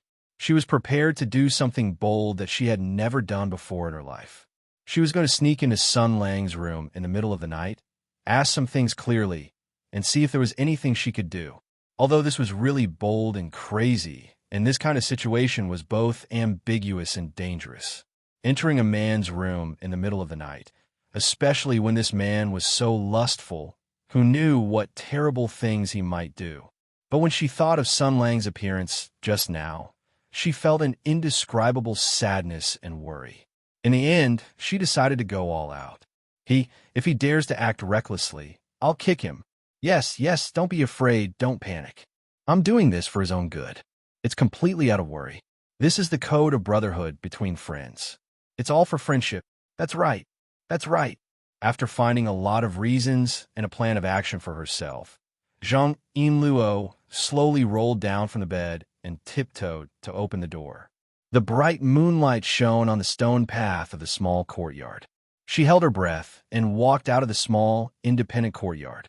Like a cat, she slowly sneaked towards Sun Lang's room. As she walked, she kept her eyes and ears open, and at the same time, she encouraged herself. Come on, Yinluo. You're doing a great thing. For your partner, don't be afraid, don't shrink back. Open the door and go in openly. Slowly, she came to the front of Sun Lang's room. Her heart was beating wildly. She stretched out her hand and pressed against the door. She swallowed her saliva and encouraged herself. She was prepared to complete this great cause in one go. Immediately, in an instant, this great cause met with an unimaginable change and a crushing defeat. A figure tiptoed out of the room next door. He was nervously and expectantly looking over. So the two people's eyes met. Under the bright moonlight, Zhang Yinluo, who was full of worries and nervousness, bumped into Zhao Fei Huang, who was also sneaky, in front of Sun Lang's door. The atmosphere suddenly fell into awkwardness. But the awkwardness lasted for a second, and then shyness and anger rose at the same time. The precious girl's heart and great consciousness encountered such a thing at the critical moment, which almost destroyed all the reason of the two girls. Fortunately, they still had the last trace of reason, so the two girls used the greatest strength in their lives to suppress their impulse to scream. Sun Lang, Su Qingwan, Dongfang Xian, Zhuing, there were 4 people here. If they were seen by them. As a result, the two girls desperately suppressed their voices and glared angrily at each other. Facing each other, they let out silent roars, waving their hands and stomping their feet, criticizing each other for their detestable and immoral behavior. In such an awkward situation, not to mention Zhang Yinluo, even Zhao Fei Huang, who had always been bold, could not bear it. After the two girls criticized each other for a while, they rushed back to their room in a sorry state. After Zhang Yinluo entered the room, she covered her head and let out a silent sigh. Then she bumped into the quilt, panting, covering her head and knocking the bed with her head. She felt that her whole body was burning. That shameless woman actually wanted to sneak into Sun Lang's room in the middle of the night? Does she want to die? In any case, it was too shameful that such a great operation had suffered such a fiasco. Zhang Yinluo felt that her blood was still boiling. She was so embarrassed that she just wanted to find a hole to hide in, so she directly kicked off her shoes, covered her head with the quilt, hid under the quilt, and twisted her body like a convulsion. Fuck Sun Lang, who wants to go, bastard? After a while, Yinluo calmed down a little. She took a deep breath and was ready to sleep. However, she still couldn't fall asleep. Just as her shyness and anger faded a little, Sun Lang's hateful face appeared in her mind again. His sadness and anger, his depression and pain, the matter was not solved at all. It was only that woman who was shameless. Sun Lang was innocent. Sun Lang still needed comfort and help. And most importantly, a certain thought began to surge. That shameless woman, after encountering such a thing, she definitely wouldn't have the face to come out again, right? After another intense battle between heaven and earth, after countless thoughts, Zhang Yinluo clenched her teeth and suddenly shook her head. Sun Lang, just treat it as if I owed you in my previous life. What's there to be afraid of? Anyway, it's already done. Do it again. Anyway, that woman wouldn't have the face to come out, holding the contempt for her opponent and the worry for Sun Lang. Zhang Yinluo took a deep breath, rolled off the bed, put on her shoes, and tiptoed out of the door, ready to start her great operation again. It had to be said that failure was the mother of success. At least this time, it was a little better than the last time. Just as she walked out of the small courtyard, Zhang Yinluo stood in a daze, looking at Zhao Fei Huang's room in the distance. Lady Zhao had also just come out of her room. The two of them looked at each other indifferently, separated by a distance. It's a little better than the last time. At least with such a distance, it won't be too awkward. As if, under the bright moonlight, the worried girl looked at her opponent in despair, who was also in despair. Then it was another silent and angry pantomime. The two of them, separated by a long distance, used all their body language to accuse each other of being undignified and shameless. They let out silent and angry roars and made countless middle finger gestures that they had learned from Sun Lang. Before their body language became even more obscene, the two girls rushed back to their room in shame and anger. Absolutely, there definitely won't be a third time. Zhang Yinluo lay on the bed, staring blankly at the ceiling, gritting her teeth and cursing. And so, the night passed just like that. When Zhang Yinluo sat up on the bed, the sky outside was already bright. She yawned, her face showing faint tiredness and worry. That night, she hesitated many times, but still didn't have the courage. That night, she didn't do anything. She didn't know how Sun Lang, was he okay? When she thought about all the terrible things that had happened in the second half of the night, she felt as if her internal energy was flowing backward.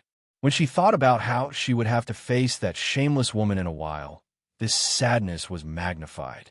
She slowly put on her shoes, tidied up her clothes, and slowly moved to the door.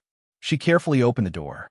Then, a voice came from afar. Sun Lang, let me tell you, last night, Zhang Yinluo suddenly felt her vision go black. She kicked the door open and rushed out like a wild dog, letting out an earth-shattering roar. Shut up. Chapter 339. Zhang Yinluo fell as if she was about to explode. The shame and anger from last night's two blunders, which had subsided due to sleep, exploded at this time, because the person who was mysteriously talking to Sun Lang was none other than Zhao Fei Huang, this little b****tch. UB asterisk TCH. You actually dared to complain first. Inluo cried out and pushed Miss Zhao to the side. She glared fiercely at the female pervert who dared to try to sneak into Sun Lang's bedroom twice last night. With a sharp gaze, she silently asked, "What do you want?" Zhao Feihuang was not to be outdone and glared back.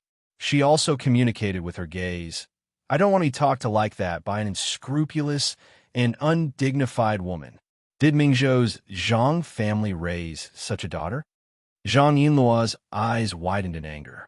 She was so angry that she laughed and said, "You still have a nerve to talk about me. What did you do last night?" Zhao Feihuang blinked, and her eyes flashed with a playful and bashful flirtatious look. "Of course I use my love to comfort Sun Lang's heart that needs warmth." Yinluo's eyes became angry. "Warm your head. You ran into his bed in the middle of the night. When the sun rises, your corpse will be cold."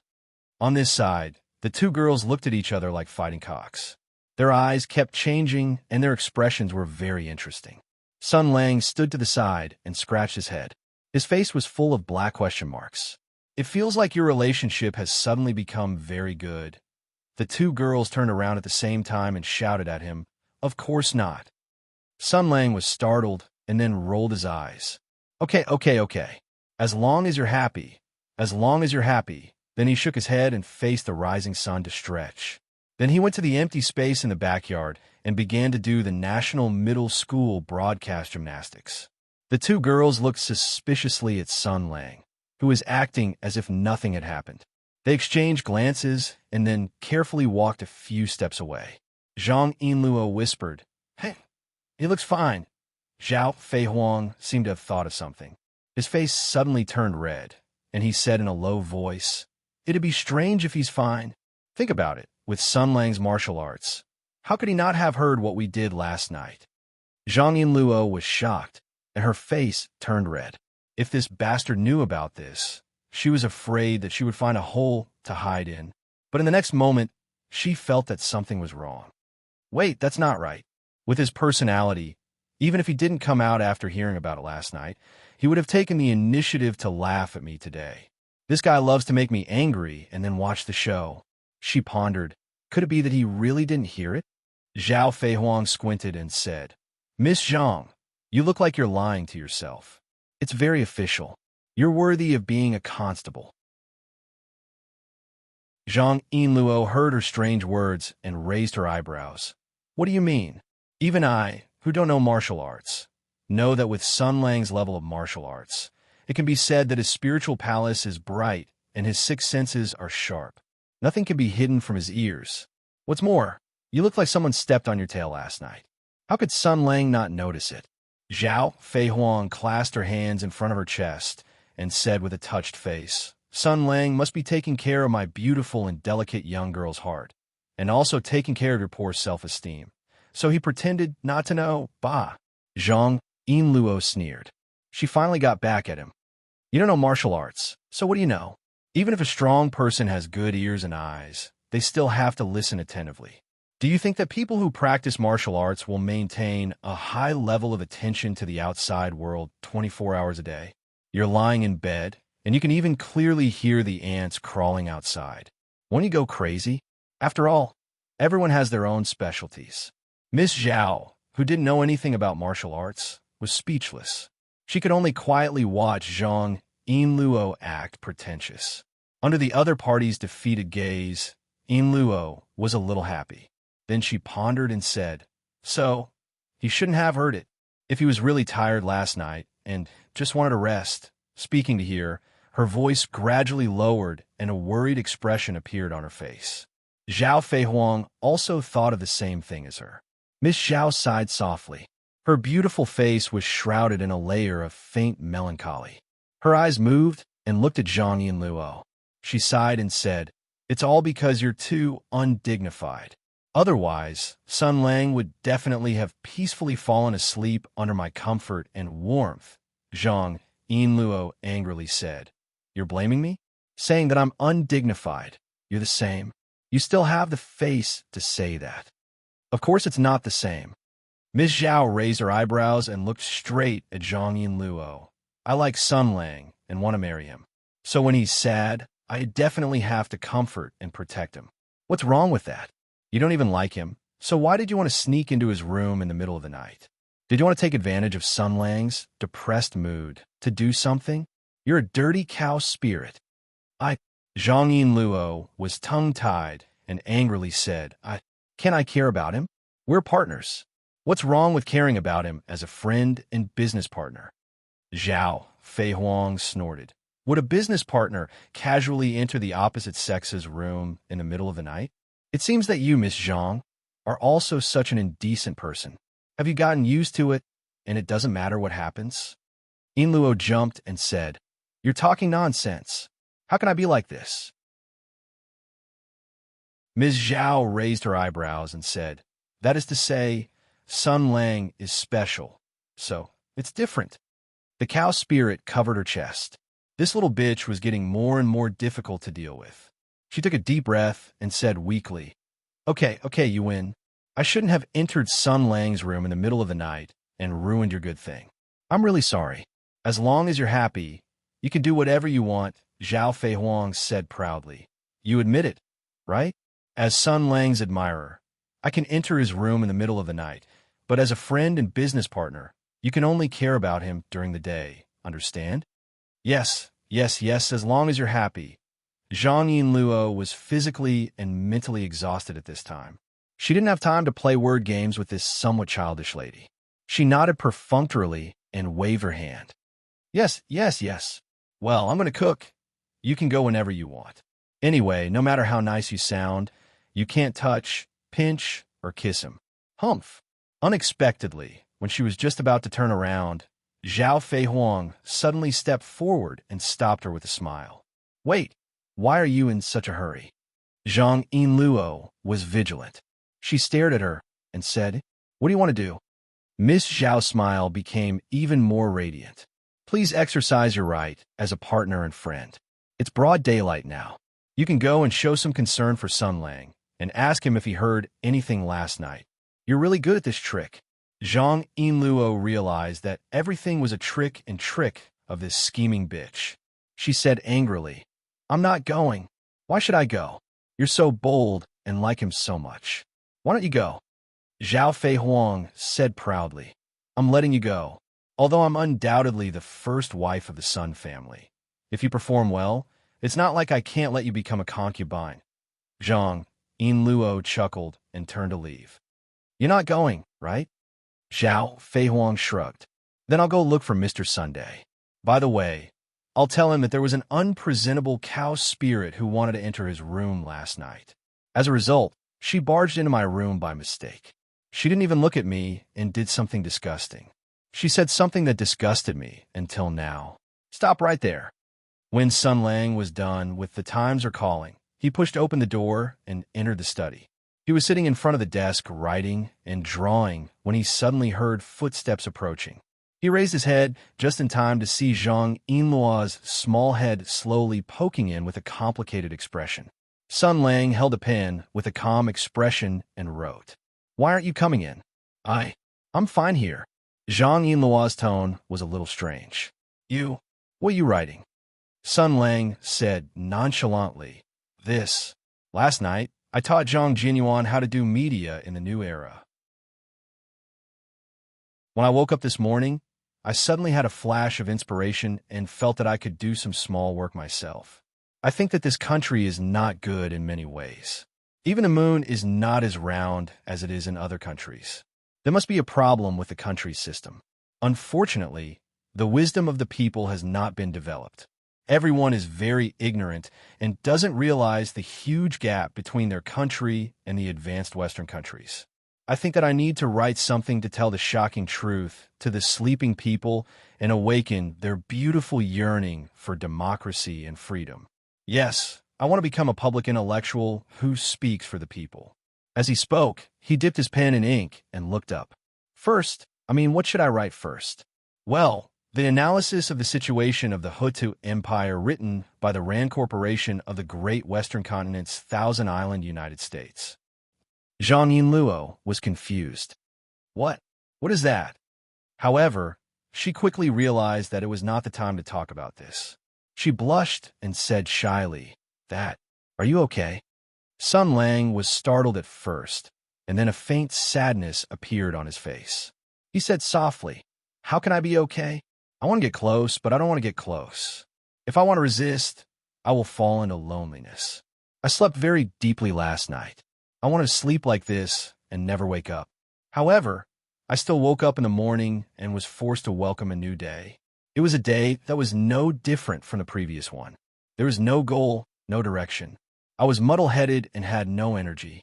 I don't know when these days will end." He looked at Yin Luo, his eyes full of expectation and wavering. "Yin Luo, can you help me?" Zhang Yin Luo had never seen such a sad Sun Lang. This guy had always been fearless. She had never imagined that this person could have such a weak side. Her heart ached, and she said softly, How can I help you?" Sun Lang looked at Zhang Yin Luo for a long time. With tears in his eyes, he said in a trembling voice, "It's very simple. Give me a double breast piercing.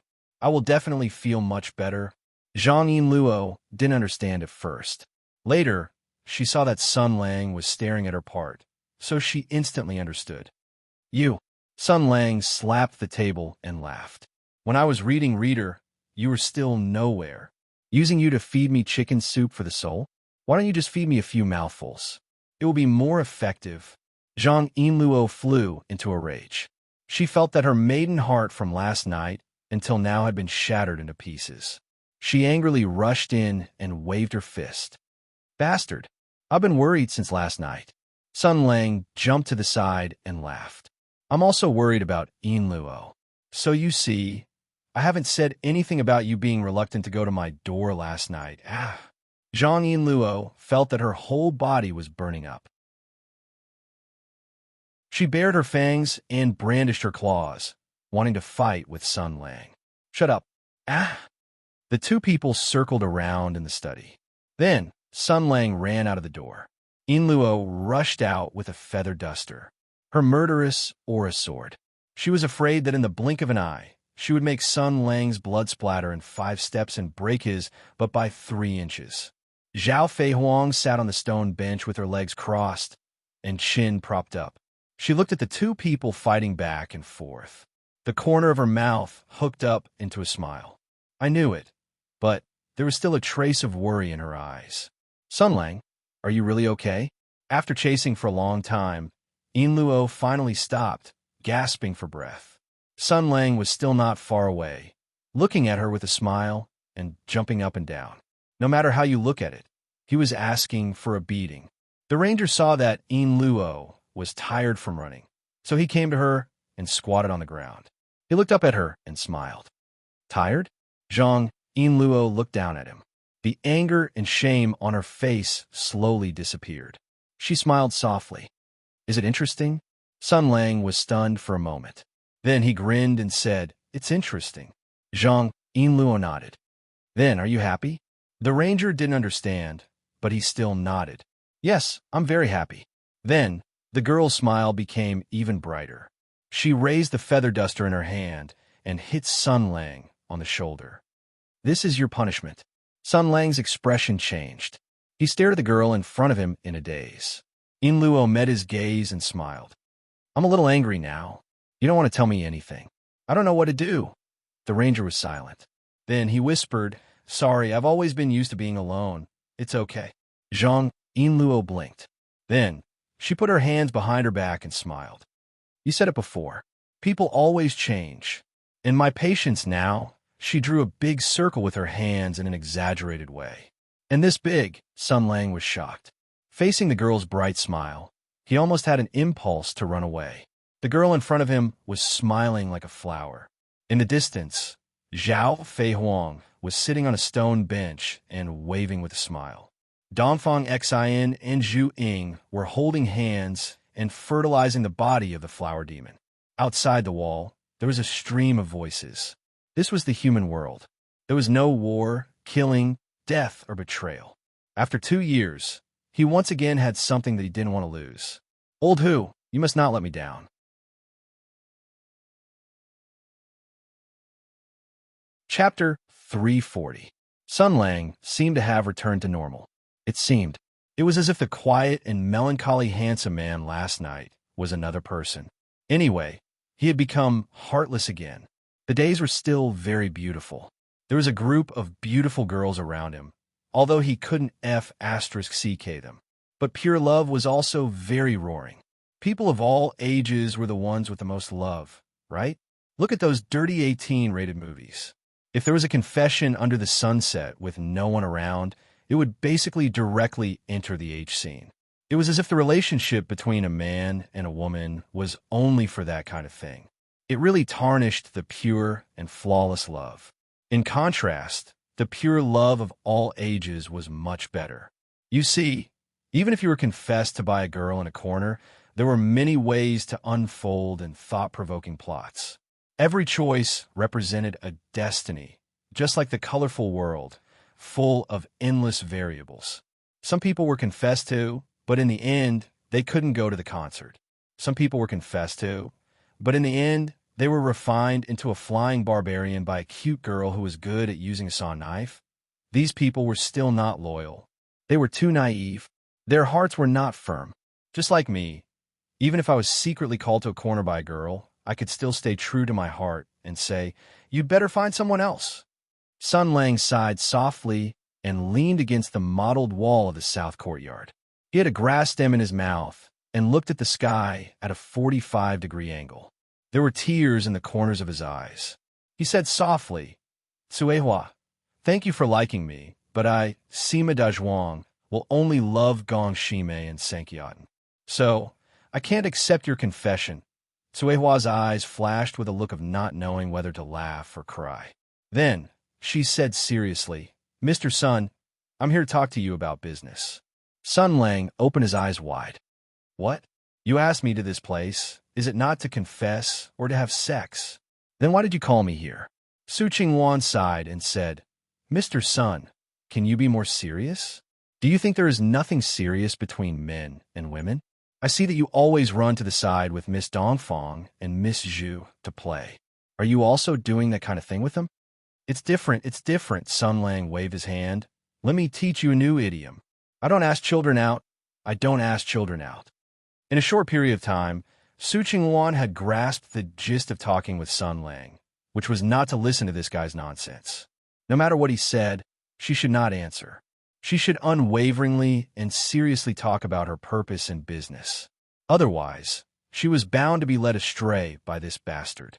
So she took a deep breath and went straight to the point. "Mr. Sun, Miss is innocent, but there are some things that I have to mention." Naive? Sun Lang blinked his eyes. Housekeeper Su's ability to lie through his teeth was quite strong.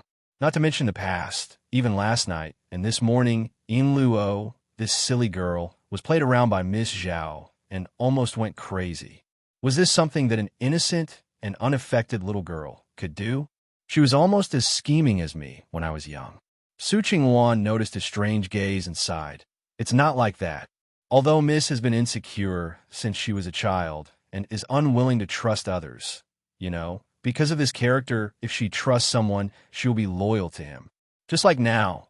Although I don't want to admit it, Miss seems to be more and more dependent on you. Sun Lang blinked his eyes. Oh, what's wrong? Su Qingwan gritted her teeth. I'll tell you the truth. You know in your heart that Miss likes you very much and has even regarded you as her future husband. I don't think this marriage is a good match, because I still think you are a dangerous person. If you like Miss wholeheartedly, it's fine, but you seem to... Sun Lang interrupted Su Qingwan's words and said lightly, "So you're here to keep me away from her?" Su Qingwan shook her head. "No, I am only Miss' servant. Although I have been promoted to the position of housekeeper, I know the difference between superior and inferior. In this world, how can there be a saying of a servant interfering with their master's marriage? What I'm worried about is another matter. Because eldest young Miss truly likes you and treats you as her future husband, she completely doesn't treat you as an outsider. She wishes for nothing more than to give everything in the Marquis estate to you, wishes for nothing more than to share everything with you, and takes this as a matter of course." Sun Lang awkwardly rubbed his nose. Could it be that this fellow is mocking me for living off a woman? Fuck, this old man is living off a woman with my own ability. What right do you have to laugh at me? Fortunately, that's not the case. He only heard housekeeper Sue sigh. If it's like this, then it's fine. Although Marquis Jingon Fu is not some top-notch wealthy or 1,000-year-old aristocratic family, it still has some savings, and raising you is not a problem. But what I am worried about is not that Miss treats you well, but that she treats you well as a matter of course and will naturally enjoy your kindness. Sun Lang looked at his own hand with a strange expression. Housekeeper Sue, you may believe me even if I say it, but my kindness, she currently does not have the fortune to enjoy it. So you were talking about this, ah? Oh, no wonder. Miss Zhao is so passionate that one day she might not be able to restrain the desire in her heart and head towards my calm. Then if I am unable to restrain myself, she will die. You being worried about this kind of thing is also within common sense. Sun Lang immediately understood and then gave housekeeper Sue a thumbs up. Don't worry. I'm a person with a firm will and will definitely not cause anyone to lose their life. Su Qinghuan's somewhat heavy and solemn mood was once again met with a head-on blow. She didn't know whether to laugh or cry as she said, "It's not that. I am saying." Her expression immediately became heavy. The matter of the demonic weapon, Sun Lang was startled. Su Qinghuan said in a low voice, "A few years ago, Miss Zhao was desperate. In order to protect Master and us, she chose to rely on that big shot and did a lot of things that she shouldn't have done. Now, the matter of the demonic weapon has been exposed. The capital secretly sent 3 groups of people, all of whom were defeated by you by a freak combination of factors. We have done a lot of shady things for that big shot. As long as we are alive, we are a thorn in her side and a thorn in her flesh. The setbacks of several secret operations have further illustrated the seriousness of the situation. That big shot will definitely not let it go and will definitely have more severe means to deal with us." Sun Lang frowned. "Are you afraid that I can't resist it?" "To be honest, I am a little afraid, but this is not what I am most afraid of." Su Qinghuan's face was a little pale as she said softly, "If you can't resist it, this matter will also implicate you. If you resist it, then what? How can we repay you? Eldest Miss already sees you as her husband. Her brain has not yet processed the situation and feels that it is natural for you to protect her. But I am an outsider, and I can see clearly. You don't seem to have any feelings of love between a man and a woman towards eldest Mississippi. Then why are you willing to stand up for our Marquis Jingon Fu and fight against the big shot from the capital? This favor is really too big.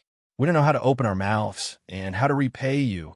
Eldest Miss is trapped and cannot see it for the time being, but I understand, Housekeeper Sue slowly said, "Not being able to repay the favor is not a problem.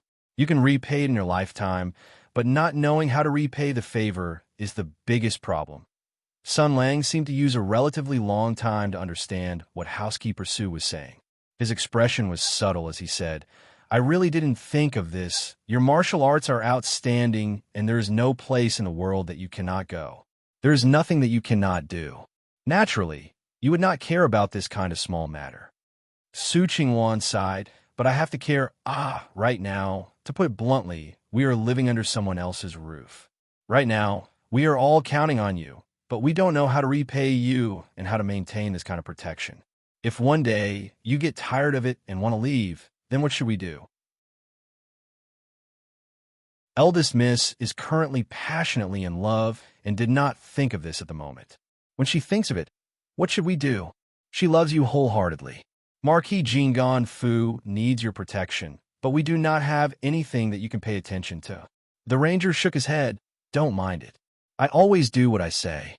I said that I would help you resolve this matter, so I definitely will not give up halfway. Is it really like this?" Su Qinghuan's body trembled slightly. She closed her eyes and said softly, "The affairs of the world are hard to predict. Who can say for sure? In the beginning, I also believed it. I thought that even though you were a bit unruly, you were still a good man who kept his promises. But last night, I was afraid. After you drank with Captain Hu last night, young Miss Zhang and eldest Miss were in the situation and saw your weakness and sorrow. They felt worried and heartbroken. But as an outsider, I saw something else. You were angry, you were anxious, you felt restrained, you encountered a difficult problem. You were restrained in Mingzhou City.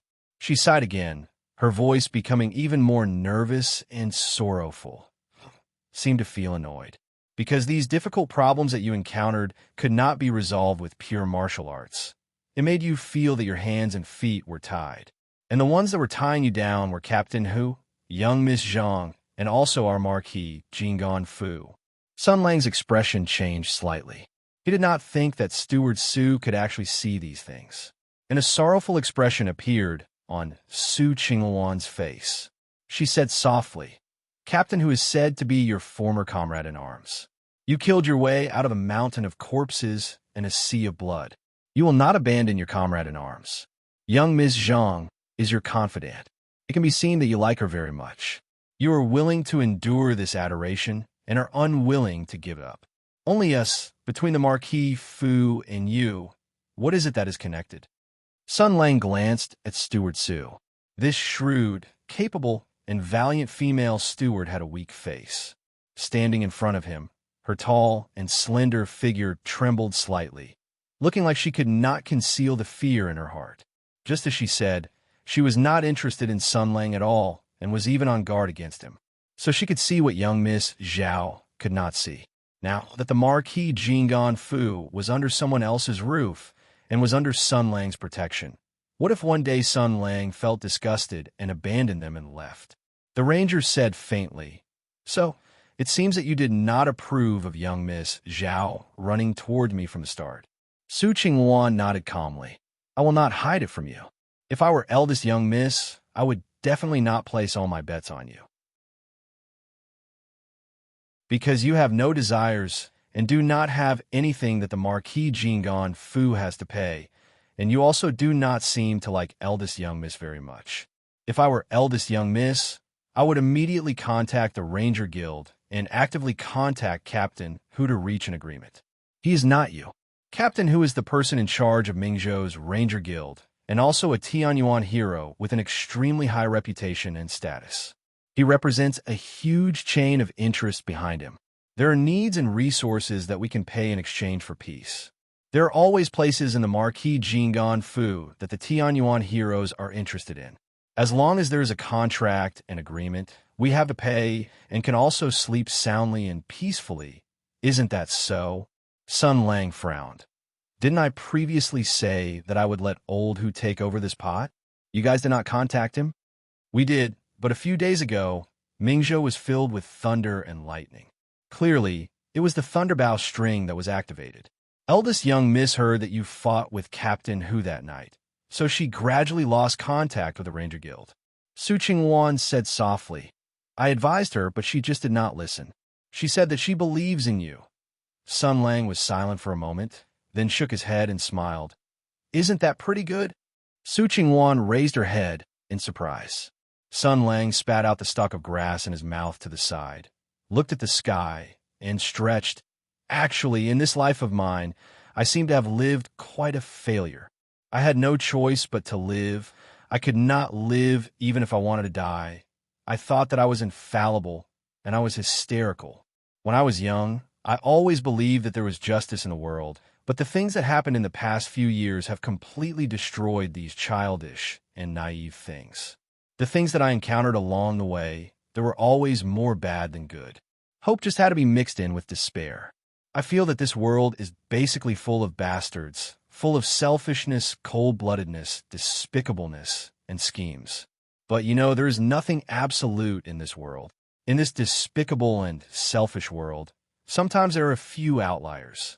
These words did not have a central idea, so Housekeeper Su did not know how to continue.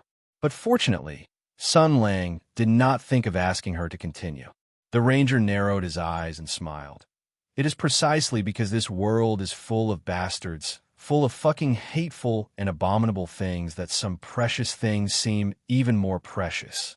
Even though I am cynical, but I have to admit that in this world, there are still some very beautiful things that exist. Housekeeper Su, do you know what I have desired the most in these past few years?" Zhang Yinluo's appearance suddenly appeared in Su Qingluan's mind.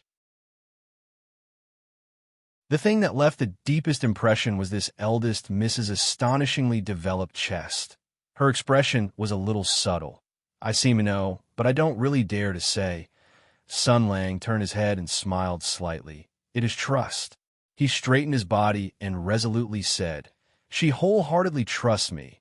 Then no matter what, I have to do it for her to see." Su Ching-wan seemed to be a little confused. She was unable to understand the meaning of the word trust to the person in front of her. Sun Lang stretched his body and said with a smile, "Is it hard to understand? The rarer something is, the more precious it is. In this world, there are so few people who believe in me, so every bit of trust will not be betrayed. Ms. Zhao feels that I can protect Marquis Jinggan Fu. Then I will protect it for her to see. Housekeeper Su, in the future, don't say that I have no ties with you. This young girl's pure and flawless trust. Isn't it the most precious treasure in this world?"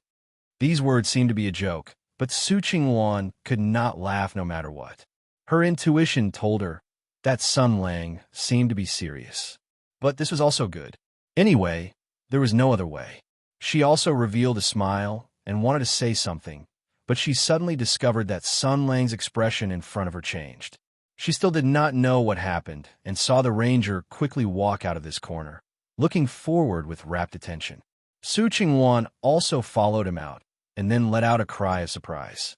She saw a steward of the Marquis Fu's external residence hurriedly enter the inner courtyard. Not caring about her lack of manners, she directly stepped forward and bowed towards Miss Zhao to say a few words. Then Miss Zhao's face turned pale and she abruptly stood up. Su Ching-wan and Sun Lang quickly walked over at the same time. Housekeeper Su was worried and rushed to Miss Zhao's side first, supporting the girl's body. Then he asked the steward in front of him with an unkind expression, "What happened?" The shock on Zhao Feihuang's face had not yet receded. He first glanced at Sun Lang, took a deep breath, and calmed his emotions. Then he forced a smile and said, "Nothing major. It was just too sudden and gave me a fright." Sun Lang frowned and asked in a low voice, "What is it?" Miss Zhao shrank her body into Su Ching-wan's embrace and then said softly, "The Imperial Envoy is about to come."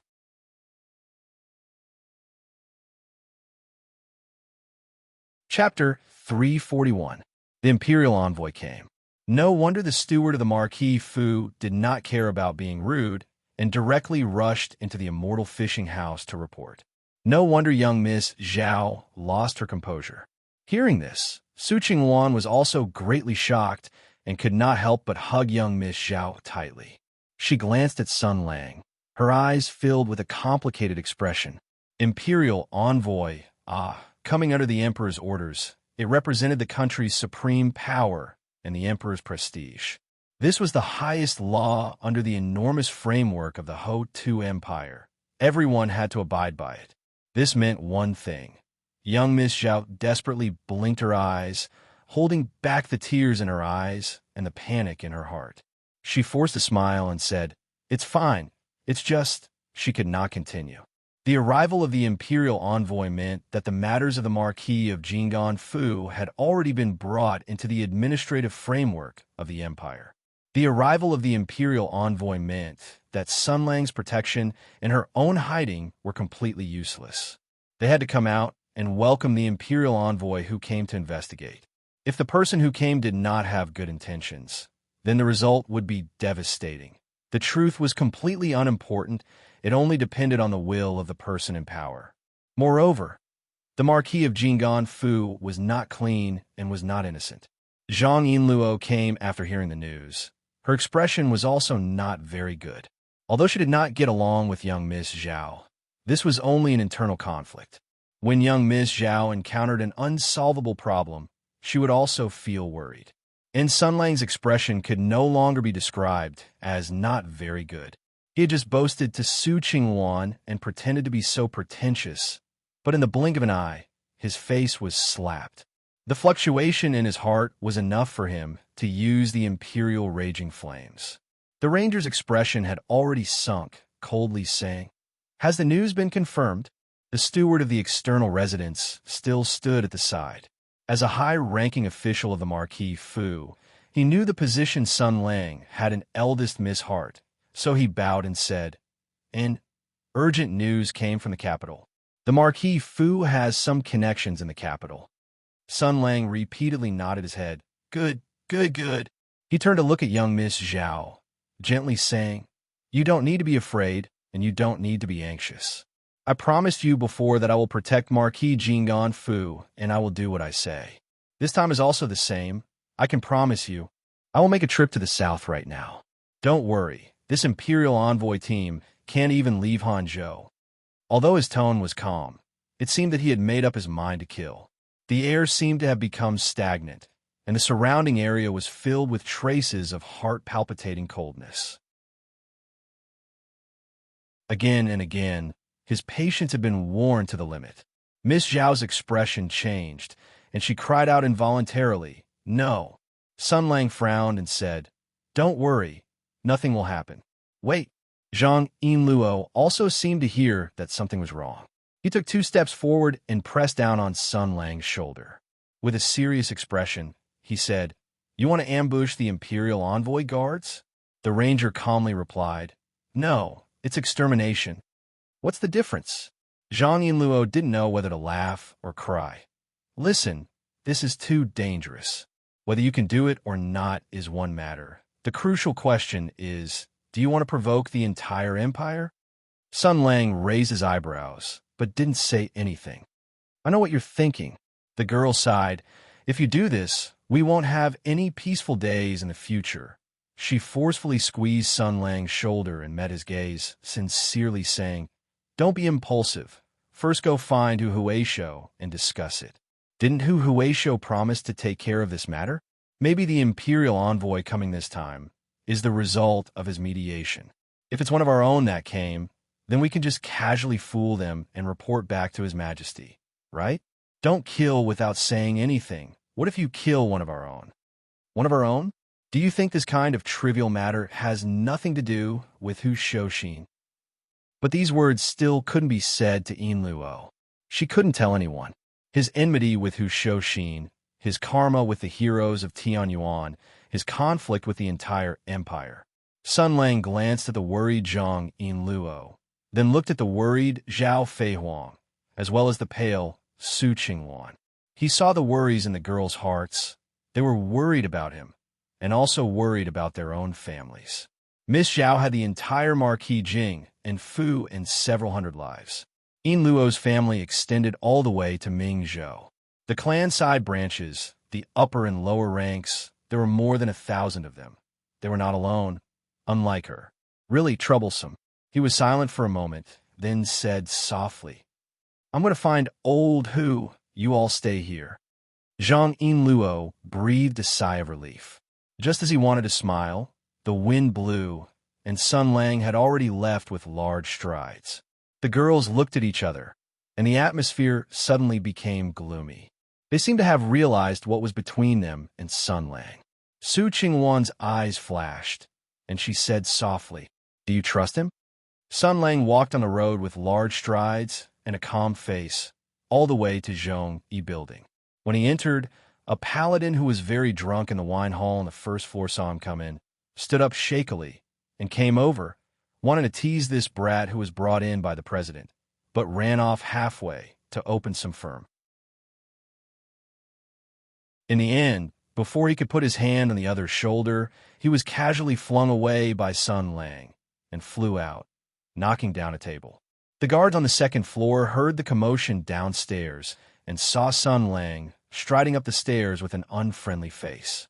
They subconsciously pulled out the long sabers at their waists, but they saw a blur in front of their eyes and were thrown down the stairs by Sun Lang. This time, it could be said that he had poked a hornet's nest. The sound of swords being unsheathed could be heard, and the shouting and warning sounded at the same time. The paladins on the first and second floors heard the alarm and rushed over. They pointed their swords, spears, swords, and halberds at Sun Lang and wanted to shout a few questions. However, Sun Lang rushed over without saying a word, grabbed one in the chest, and knocked him to the ground with a punch. Then he took 5 or 6 long and short weapons into his arms, and with a shake, another 5 or 6 people flew out. The crowd was in an uproar. These paladins were also decisive people who lived with blood on the edge of their blades. They did not care about their relatives, so they straightened the weapons in their hands and directly chopped at Sun Lang. At the critical moment, they heard a loud roar from the third floor. "All of you stop!" The voice was vigorous and surging, shaking the building endlessly and shaking everyone's ears. They looked up and saw Hushoshin standing on a balcony of the third floor, looking down at the people below with a murderous expression. He roared, "Sun Lang, are you King crazy?" Sun Lang coldly said, "I've always been crazy, and you only found out today?" Hushoshin's eyes flashed with anger. "You caused a ruckus in the loyalty tower, injured your companions, and despised the president. What do you want? Companions?" Sun Lang looked around at the paladins present and sneered. "Are you King awake? Are they worthy?" "Shut up." Hushoshin was furious. "Don't forget, you're also a paladin." Sun Lang smiled.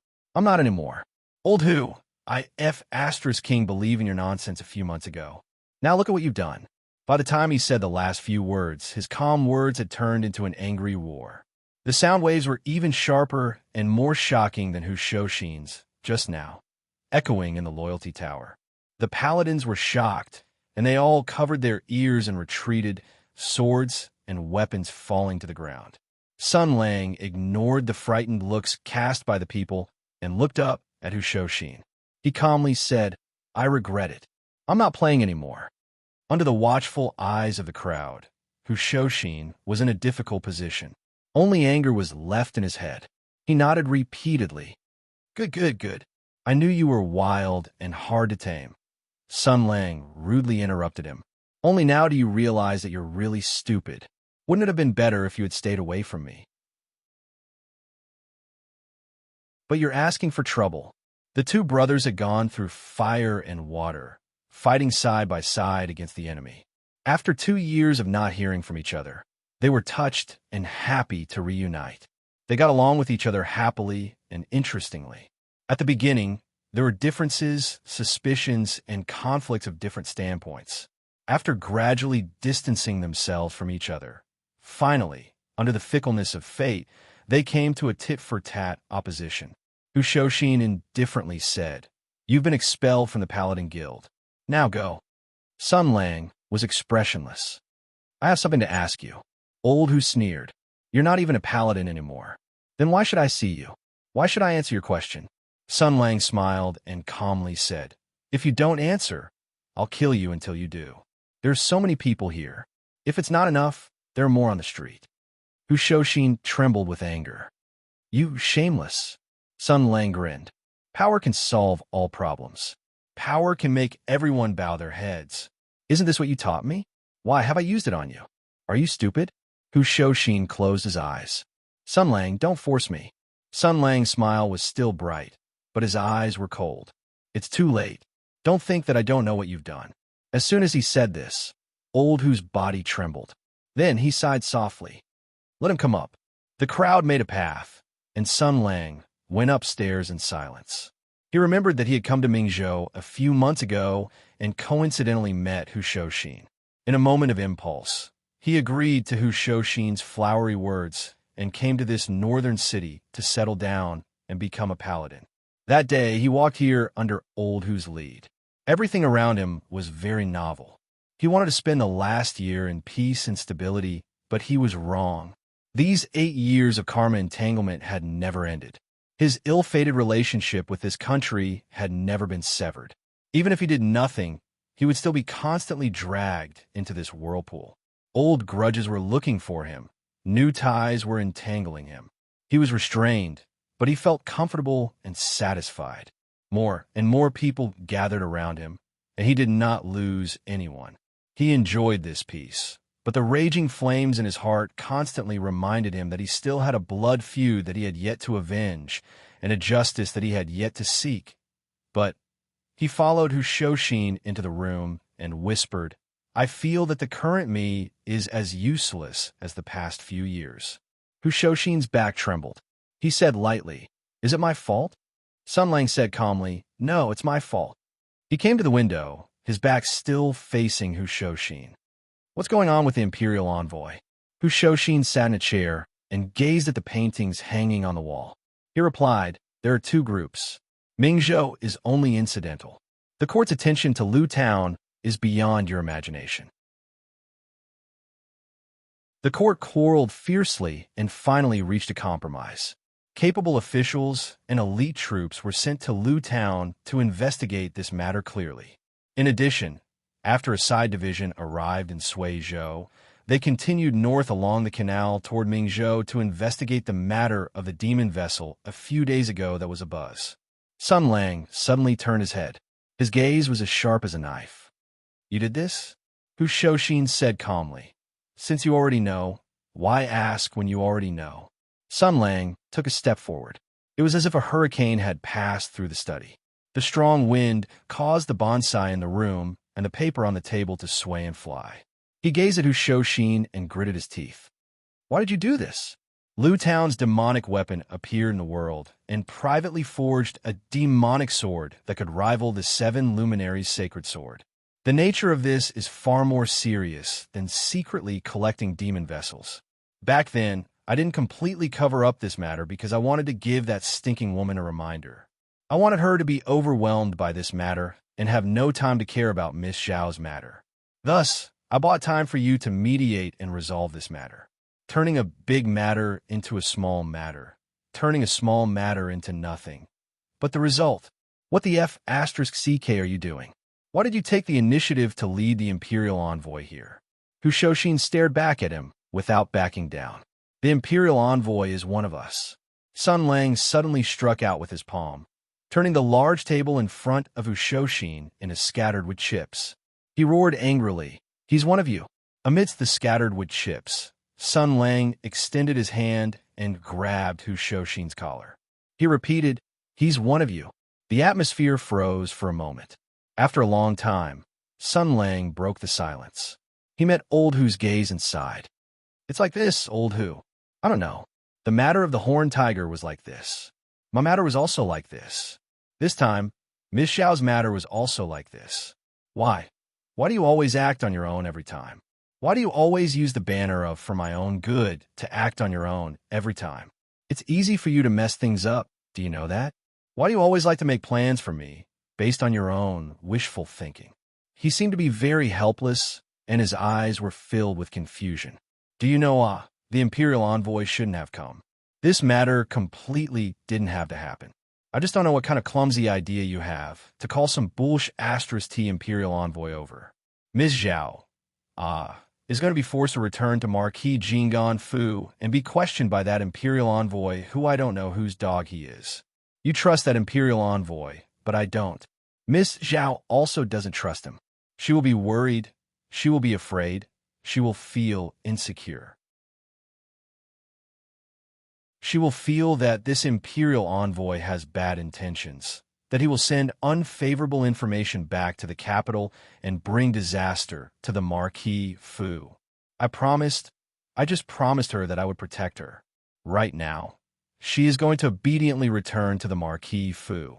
Do you know this feeling? This is the feeling of your life being controlled and controlled by someone else. You don't know, right? But I know, so I really sympathize with Miss Zhao's current situation. He stared fixedly at Hu Shoshin's eyes and suddenly smiled. You have the guts to provoke the Imperial Envoy. Are you not afraid that this Imperial Envoy has a life to come, but will not be able to return alive? Hu Shoshin said in a low voice. Enough. Sun Lang tilted his head. I say, Hu Shoshin suddenly raised his head and fiercely slammed his head against Sun Lang. Have you caused enough trouble?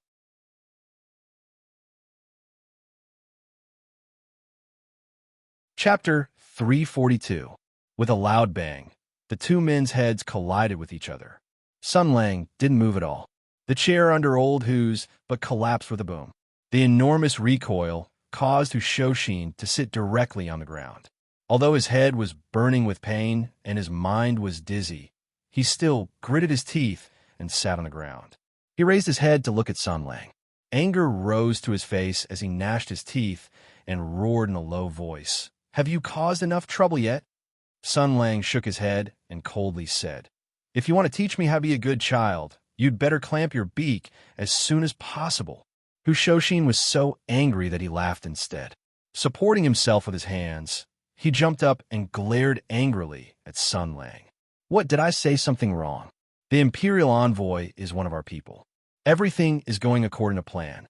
We only need to explain the situation and Miss Zhao won't worry. We only need to go through the motions and cooperate. There's no need for her to be alarmed. Everything is within our control. What are you making a ruckus for?" Sun Lang shouted, "I've said it before. He's one of her people, not mine." Old Hu roared angrily. "He's one of our people. You're also on our side." Sun Lang roared, F***CK off. I can count the number of people I have on my 2 hands. Who the F***CK has the time to be an Imperial Envoy? You found someone whose position is unclear and untrustworthy to investigate Miss Zhao and put her in an unknown danger. If you don't tell me 1, 2, 3, 4 for today, that so-called Imperial Envoy can forget about entering Mingzhou alive. Hu Shoshin thought of everything that had happened before and became more and more angry. With Sun Lang causing such a ruckus, he had already become fire and water with Zhong Yi Tower in front of everyone's eyes. His good intentions over the past few months had all gone down the drain. Now, he was randomly causing trouble and spouting nonsense. How could he not be angry? Today's events had completely ignited all of his dissatisfaction. Hu Shoshin's spittle flew everywhere as he roared. How long are you going to be willful and naughty for? You want to protect Miss Zhao, but at the same time, you don't want her to suffer any grievances. How can there be such a good thing in this world? Sun Lang glanced at him coldly. I've said it before. If you think it's difficult, you don't have to do it.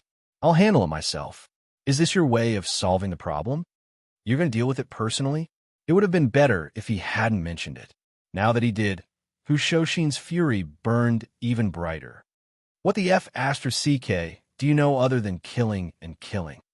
If martial arts could solve all problems, then the Emperor would have been the Wulin supremacy a long time ago. Even if you could fight, what was the use? That's right. You're strong. No one can kill you. No one can beat you. But how long do you want to keep killing? The more you kill, the fewer people you have around you. When you become invincible, all your friends will be gone. If they don't die because of you, they'll leave you. Then what's the point of your life? What's the meaning of the rest of your life? He took 2 deep breaths, feeling both wronged and angry. You managed to survive, and now you want to go back? You're not young anymore. It's time for you to be sensible. I know you have resentment toward the imperial court. I know you still have hatred in your heart. But there are thousands of ways to take revenge. You just have to throw yourself into it. I don't understand. You've made such a meritorious service. It's not difficult for you to become an official in the imperial court. With your reputation and ability, what's so difficult about becoming a powerful official? You also know that those people are now first-rank officials. Even His Majesty is afraid of them. If you just obediently return to the imperial court, even if you become a powerful official, it'll be much better than what you're doing now. Sun Lang laughed. You like being the emperor's dog? I don't like it. Then I'll live my life peacefully, Hu Shoshin said angrily. But what about you? You don't want to be an official, and you don't want to live your life peacefully either. You do whatever you want to do. How old do you think you are? I've lived for more than 40 years. I've already seen through it. You're the same. You can't escape either. This world won't allow anyone to run amok. Even the emperor shouldn't think about doing whatever he wants. You have to compromise. You have to follow the rules.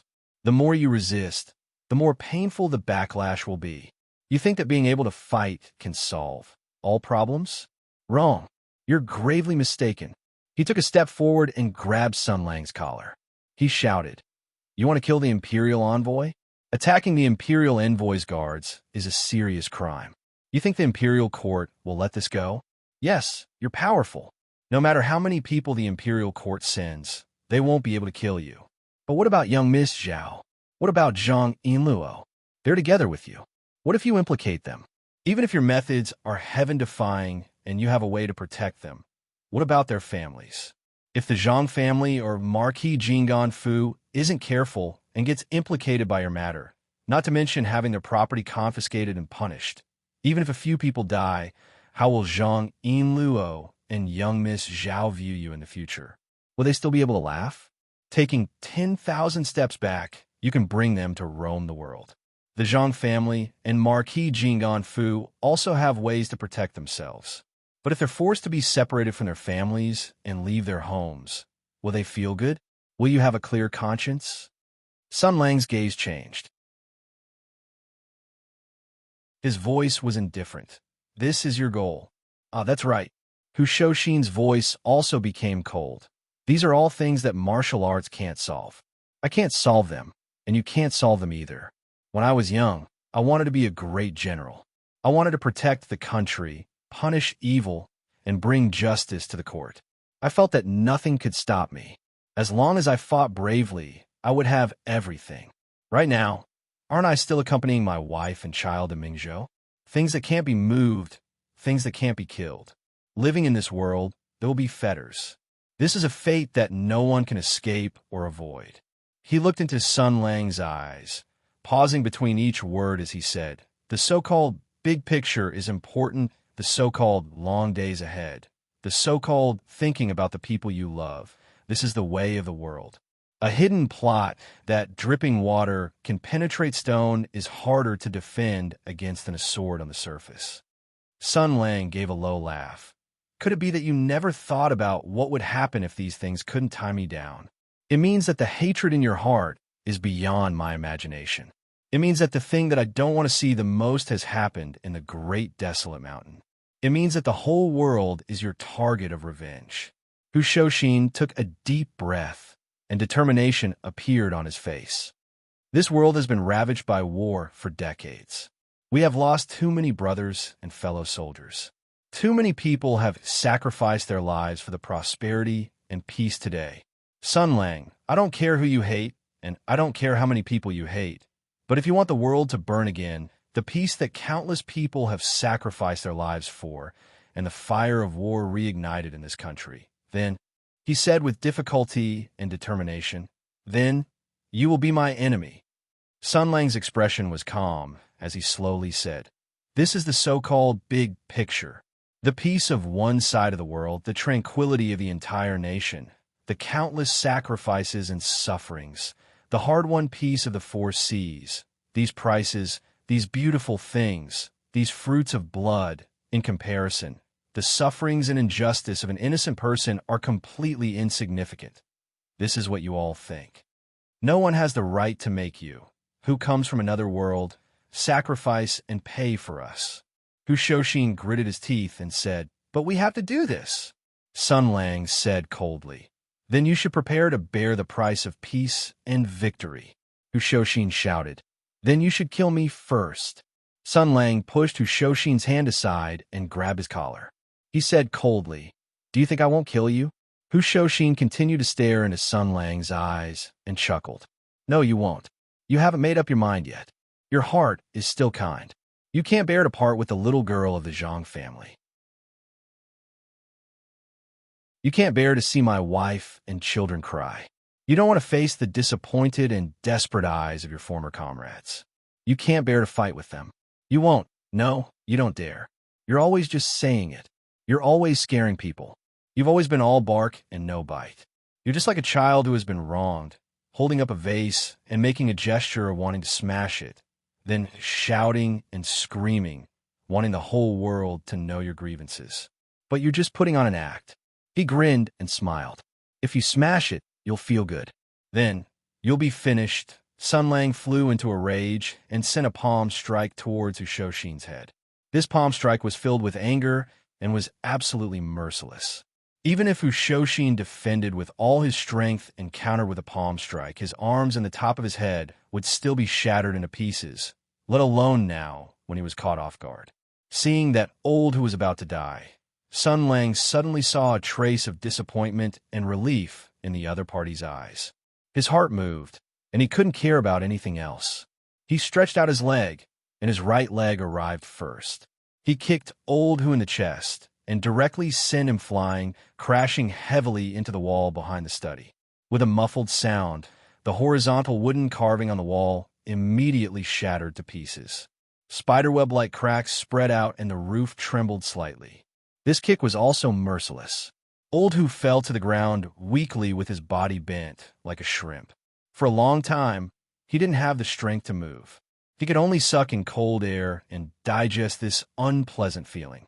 Sun Lang's angry palm strike struck empty air. His chest also slightly stagnated, and his blood and chi surged. However, he was still much stronger than Old Who. He only needed to adjust his breathing a little, and then he was fine. He shook his wrist and thought about what had just happened. Although he was angry, he still had some lingering fear. With this thought, he still couldn't vent his anger. He stepped forward and kicked Old Who twice. He cursed, F***CK your mother, you bastard. You F***king tricked me again. You want to be a martyr? You want to deliberately provoke me to attack, die by my hands, and then say your last words? You F***king bastard. I'm not a F***king idiot. How could I fall for your trick a second time? These two kicks were also not light. Old Who was kicked until he grimaced, but he still heard the key words. A second time? What does it have to do with you? Sun Lang kicked him again. F***CK. My wife is pregnant. How old is your daughter? You're willing to die. You dare to use this rotten life of yours to plot against me. Do you believe that once you die, I'll go back and grab your daughter and throw her into the cellar? From the 7th to the 7th, and then on holidays and birthdays in the future, I'll take her to see you every few days and F***CK her on your grave.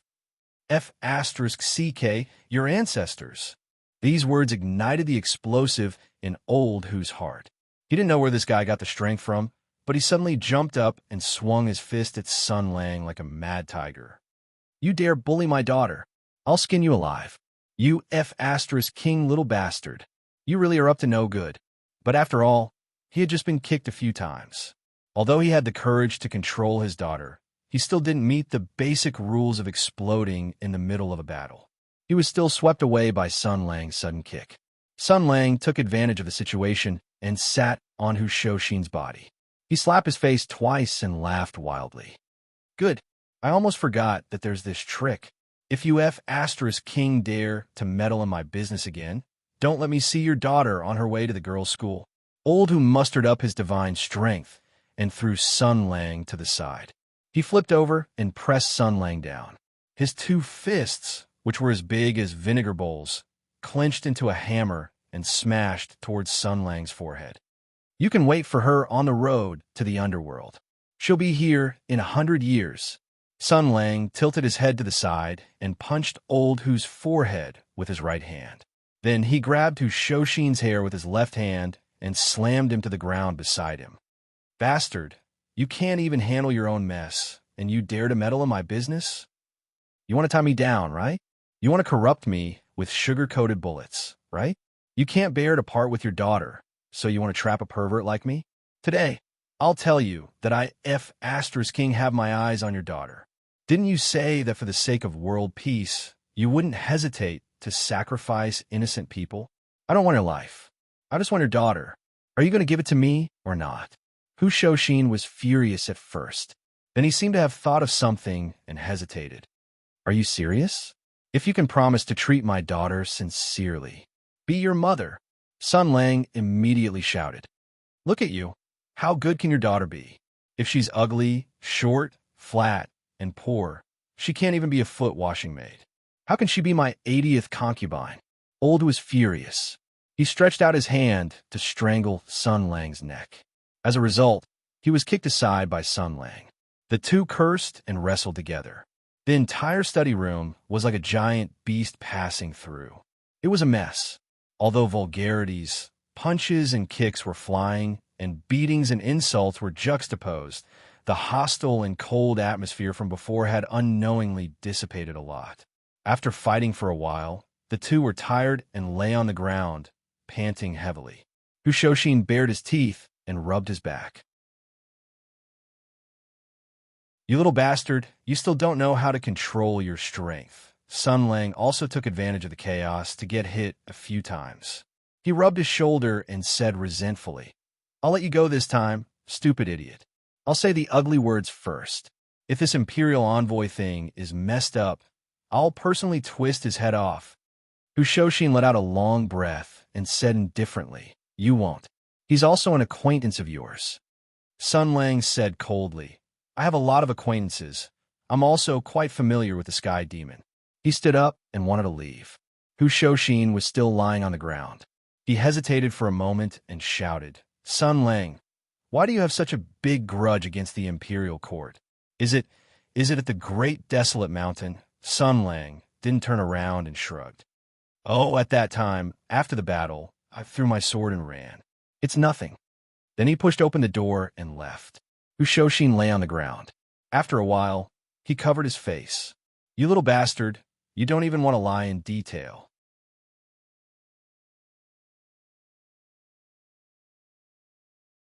Chapter 343. It was a long-awaited brawl. Hushoshin lay on the ground with his back facing the sky, staring at the ceiling without moving. During the Great War of Tianyuan, the soldiers had fought many bloody battles and were filled with hostility. They never stopped swearing and were always accompanied by dirty jokes. Even the high-ranking generals who had received good education were no exception. Therefore, Sun Lang was like a fish in water among the ruffians. Back then, he had gained the initial recognition of the army not because of his bravery and invincibility, but because of his eloquence. In the past, whenever they were resting during the rotating battles, there would always be some undignified officers who would carry a small stool into Sun Lang's tent. In that era where there were only women and wine, blood and death that made people crazy, the theatrical troupe that was sent from the rear every 10 days was a spiritual pleasure that everyone longed for. In this kind of situation, a young man with a belly full of erotic stories that they did not know where he learned from, to these mentally deficient Shioba, was simply a legendary Buddha who could make flowers rain from the heavens and golden lotuses bloom from the earth with just a few words. There were always good effects. According to statistics, after Sun Lang began to preach scriptures, the generals had a place to go at night and a channel to clear their channels. They were not full of energy and had nowhere to vent it, so they went around looking for trouble and fighting with each other. Another good effect was that after the generals who had married heard the story of the female tutor, Mr. Bai, they were all enlightened. The number of letters they wrote home increased from 1 a month to 5 a month, or even more. Furthermore, they would run to the commander-in-chief every 2 to 3 days to ask for leave to go back and take a look. The bond between husband and wife had been strengthened, which was really something worth celebrating. The young men who had not married also had a serious expression, expressing that they could not call it home before the Sky Demon was destroyed. They also looked at the heads of their older brothers with strange gazes, as if there was an invisible equipment there. Then they revealed a meaningful smile. It was said that the younger generation of military officers married very late at the end of the war, and some of them were still single. Every time this matter was brought up, Sun Lang would always reveal a strange smile of success. Everyone's words of swearing had also changed from uncreative words such as "kill him 1,000 times after he dies" and "give birth to a son without an asshole" to "your wife will be taken by Chancellor Gao the next day," and so on. Hushoshin thought of these old things and blinked, revealing a smile of reminiscence at the corner of his mouth. There were also fights, especially Sun Lang. His personality was very vile, and sometimes he liked to make fun of people who provoked him. For example, when someone married his cousin, he would tell a story about how he got too high with his cousin and ended up being beheaded. Another example was when someone was entangled with a pair of beautiful sisters. He would tell a story about how the main character was hypnotized and ended up having sex with the sisters. If that person was already married and was a loving couple, he would break it off. This fellow's belly full of stories would definitely make you feel your head sink. He would prescribe the right medicine to the problem and treat people according to their needs. He was really asking for a beating, so it was not surprising that he would be chased and beaten up. This fellow had a belly full of evil tricks and was never willing to tell a proper story. If it wasn't a woman having an affair, it would be a bloodbath. The best ending would be for the victim's mother to raise someone else's child without knowing it. The worst ending would be that even these old soldiers who were used to seeing life and death wouldn't want to mention it again. The most serious would be that in the future, when they heard the words, "Only Zhu Yin has changed," they would subconsciously shiver. Yet, he would still tell it brilliantly. Although people felt that it was inappropriate, they still couldn't help but continue to listen, enjoying the double taboo of pain and joy in their hearts. Every time this fellow showed mercy and happily told a happy story, the entire army would be in an uproar and it would spread everywhere. Even the old men would be alarmed. At that time, thinking back, it was really cute. For this kind of thing, they would be as happy as if it was a festival. Just by listening to a story that wasn't too excessive, they would happily hug each other and high-five each other to celebrate. The soldiers who had fought for their country would feel incomparably happy for such a small matter. Everyone was so pure, and everyone had a smile on their face. The battlefield was a cruel place, and it would also make the relationship between people simple. However, after the war ended, Hushoshin let out a sigh. After the war ended, the brothers who had entrusted their lives to each other gradually parted ways. You protected the second prince, but my family was on good terms with the sixth prince. The huge hero bloodline of Tianyuan was like a forest of mountains. Without a nominal leader, they all became scattered sand. His Majesty and the officials in the court consciously divided them into small groups that were not enough to pose a threat. They began to glare at each other and draw their swords for some other matters. During the war, although there were always deaths and everyone was actually very bitter, it would not be like now. At that time, brothers and fellow soldiers meant that they entrusted their lives to each other. There would not be any concealment between them. Only by being honest could they be able to fight side by side on the battlefield. But now, why was it like this? His right hand that was covering his face slightly tightened. He took a deep breath and then slowly exhaled. His eyes were somewhat hot. Sun Lang, I never thought that we would come to this step. I never thought that you would want to kill me. I also never thought that one day I would want to die in your hands. You want revenge? We will even help you. But the target of your revenge is this world.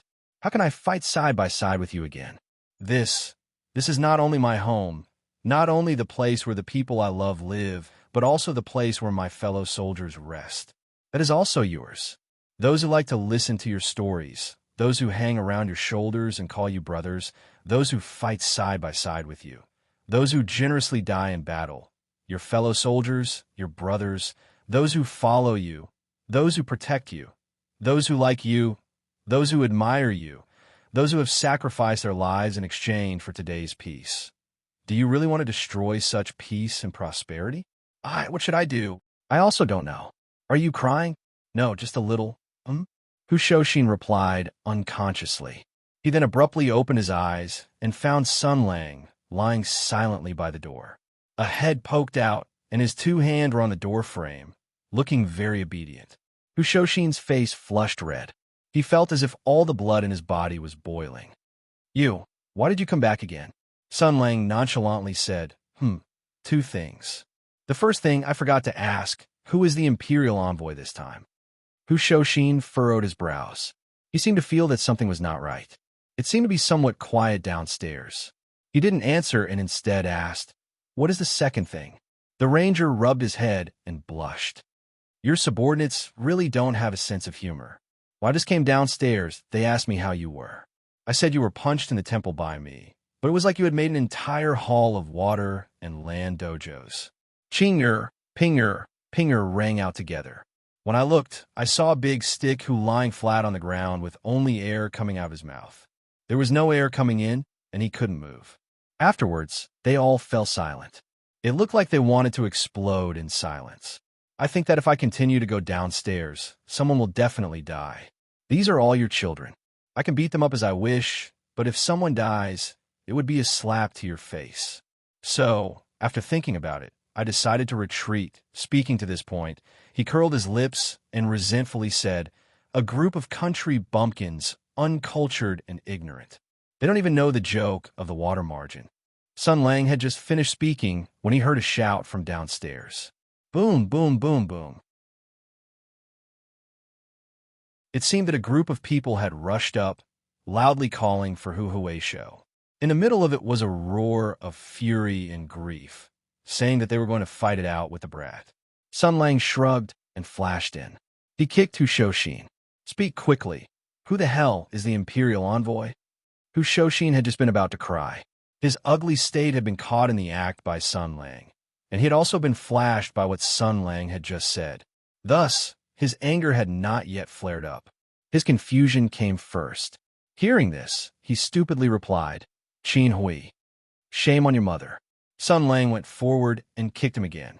Of all the civil and military officials in the court, you actually found this one who has nothing to do with me.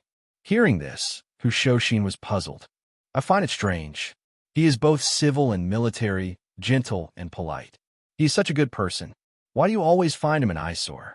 Sun Lang rolled his eyes and raised his foot to kick him again. You have the face to say it. Back when I became the marshal, a person named Qin Hui suddenly jumped in front of me. Naturally, I want to chop him to death. Hu Shoshin raised his hand to block and angrily said, What kind of karma is this? Why do you want to chop Qin Hui to death after becoming marshal? Sun Lang heard that the wanderers outside had already rushed up and shouted, Don't come in. If anyone dares to come in, I will trample on Hu Shoshin's little dick. I will make sure he dies without a complete corpse. In his next life, he will directly enter the palace to serve the Empress Dowager. These words were very ruthless. Although the wanderers outside already thought that their leader had been killed by this crazy fellow, they were still frightened and did not dare to move for a moment. Sun Lang squatted down and patted Hu Shoshin's face. Be careful with your words.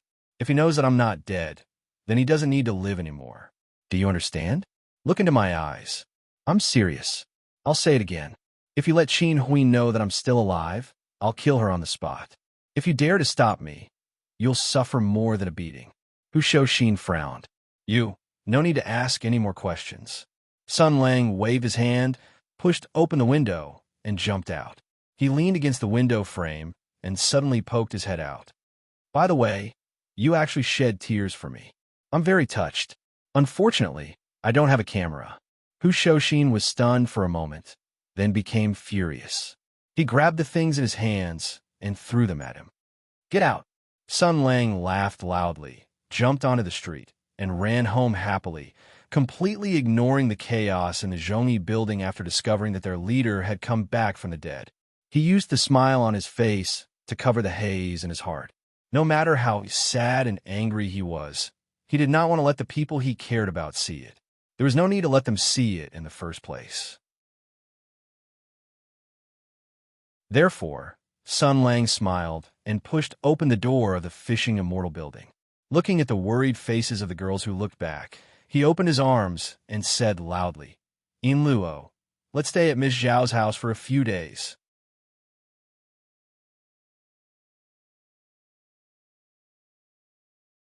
Chapter 344. How great was the feeling of living off a woman. The continuous mansion, the richly ornamented buildings, the beautiful maids, the chattering of orioles and swallows, and the little rich woman sitting on all of this is the young miss of the Marquis's mansion who dreams of marrying you. As long as you agree, all of this is yours. Although this kind of beautiful young Mrs. routine, for the knowledgeable Sun Lang, was already an outdated joke that he had only seen when he was young. What web novel, what dating game, what cartoon, there are not too many people talking about this, but when he actually experienced it once, he discovered. It was really ****ing interesting. Now, he brought a domestic cow spirit, a domestic chrysanthemum monster, and a domestic sister-in-law from the Fishing Immortal house, accompanied by Miss Zhao happily, to the Marquis Jinggan Fu. Zhao Fei Huang had already swept away the previous worries and haze. In her view, since Sun Lang was willing to accompany her to face everything together, even if there was a storm and stormy waves in front, there was nothing to be afraid of. So she pointed at the continuous mansion in front of her, the respectful servants, and the huge wealth and power represented by the signboard of the Marquis Jinggan Fu, and smiled. Sun Lang, all of this will be yours in the future. No matter what, Dongfang Xian was Chao Patao's younger sister. Zhao Yunlong was the general of Song province, a military officer of a region. Her reputation and power represented wealth and wealth, even more than that of the Marquis Jinggan Fu. But although Zhu Ying was a monster, he was also a chrysanthemum monster. The first time he saw such a magnificent mansion, he was really excited. He pulled Dongfang Xian's hand and ran into the Marquis mansion, as if he was taking a stroll in the Grand View Garden. And when Zhang Yinluo heard this, he resentfully said, "Humph, what's so great about it? My family is about the same as yours." In front of Yinluo, Sun Lang sensibly did not respond to Zhao Feihuang's words. For an outstanding person in society, how to flexibly use an MBA to manage a large harem was a necessary accomplishment and skill. In this case, he chose to change the topic and said in surprise and joy, "Really? Yinluo, look, we've been here before." He also made a fuss and ran in, as if he was taking a stroll in the Grand View Garden. Zhang Yinluo snorted again and met Zhao Feihuang's gaze. The two of them glared at each other for a while before walking into the Marquis estate together. In the beginning, Yinluo was not willing to come. Sun Lang wanted to move into Marquis Jinggan Fu to stay for a few days, completely to let Ms. Zhao feel at ease and deal with the imperial envoy with her. This was also understandable, but he also had to move into Zhao Feihuang's Marquis Jinggan Fu. He really had a strange feeling. Thinking about it, the more he thought about it, the more uncomfortable he felt. Afterwards, it was Sun Lang who kept pestering him, and Zhao Feihuang who fanned the flames from the side with an expression of, "You've better not come. I want to live happily with Sun Lang." That Yinluo angrily packed his clothes and sat together on the carriage to the Marquis estate. These few days probably won't be peaceful, she thought. The girl walked into Marquis Jinggan Fu. Looking at the familiar main door, looking at the familiar gatehouse, her mind suddenly thought of what had happened before. The case of Qin Yu's disappearance. It was her who thought of ways to get rid of Sun Lang's help, overcoming various obstacles and investigating all the way to Marquis Jinggan Fu. It was also here that Sun Lang did not disappoint her expectations and trust, beautifully resolving all the matters. So fast. At that time, I would never have thought that I would have such a wonderful relationship with Sun Lang now. At the start, I only felt that he was a mischievous scum, a cold-blooded and heartless scoundrel. Afterwards, I felt that he was a scoundrel who had some ability but had unique hobbies. Afterwards, my impression slowly changed, and I gradually understood him, understood his personality, understood his story. All of this, in the final analysis, it was fate that had been formed in the Marquis estate. Thinking of this, the girl's lips revealed a moving smile. Looking at the familiar scenery, her heart inexplicably jumped for joy. "That's right, it's because I left behind many memories here." Sun Lang's voice came from the front. "Yinluo, quickly come and look, it's this reception pavilion." "That's right." Yinluo's smile became even gentler. "This fellow is also like me, remembering these memories. This is the place where you threw your shit, but the floor and everything else were all changed. And here, over there, do you remember the people standing here at that time were all drenched? TSK, TSK, TSK, TSK. Zhang Yinluo's smile immediately froze on her face, as if her body was weathering at a speed visible to the naked eye. The housekeepers, maids and servants who were respectfully standing around, although they still had a humble appearance. Zhang Yinluo could faintly feel that there were subtle gazes directed at her from all directions. With a buzzing sound, the girl's vision turned black. Then she expressionlessly pulled out her blade, an angry roar resounding through the air of the Marquis estate. "Don't throw the blame to me, bastard." After a period of chaos, Ms. Zhao personally took care of cleaning up the rooms for these people. Originally, she wanted to arrange the furthest and most remote woodshed for Zhang Yinluo as a matter of course. But after being glared at by Sun Lang, Ms. Zhao was like a little daughter-in-law as she aggrievedly arranged an exquisite independent courtyard for these young girls. As she arranged, she used her sleeve to wipe her tears, pretending to cry. Sob, sob, sob. My husband brought these women home. Not only can I not be angry, but I also have to pretend to be very tolerant and magnanimous. Personally taking care of their basic necessities, doing everything possible to please my husband, not letting him think that I'm jealous. She pretended to cry for a while, then raised her head to glance at Sun Lang, pitifully saying, Husband, seeing that this concubine understands the big picture, can you let this concubine soak in some rain tonight? Sun Lang was just about to flatly refuse with the identity of a good man who viewed women as dirt, but from Miss Zhao's more elegant way of speaking, he realized one thing, and couldn't help but sink into deep thought. Soak in some rain. Speaking of which, if I use my Qilin arm to cast the magic of life to shoot out a dream, if I spray it onto a girl's skin, will something happen? Oh my God, I seem to have discovered something. I didn't think of this before, and I've never tried it before.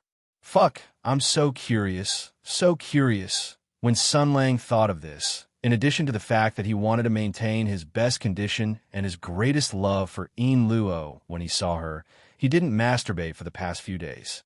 His churning desire merged with his lustful thoughts, causing his thoughts to become even more restless. He rubbed his chin and pondered. At the same time, he placed his scholarly gaze on the few people present. Dongfang Xin was too young, and for old Zhao's sake, he didn't want to destroy children. Zhu Ying. Well, this monster's intelligence was only half developed, and his mind was not mature.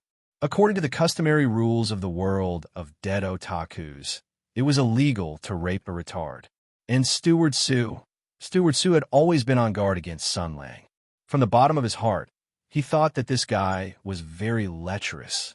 Feeling Sun Lang's terrifying gaze, he couldn't help but take a step back and said in a stern and vigilant voice, What do you want to do?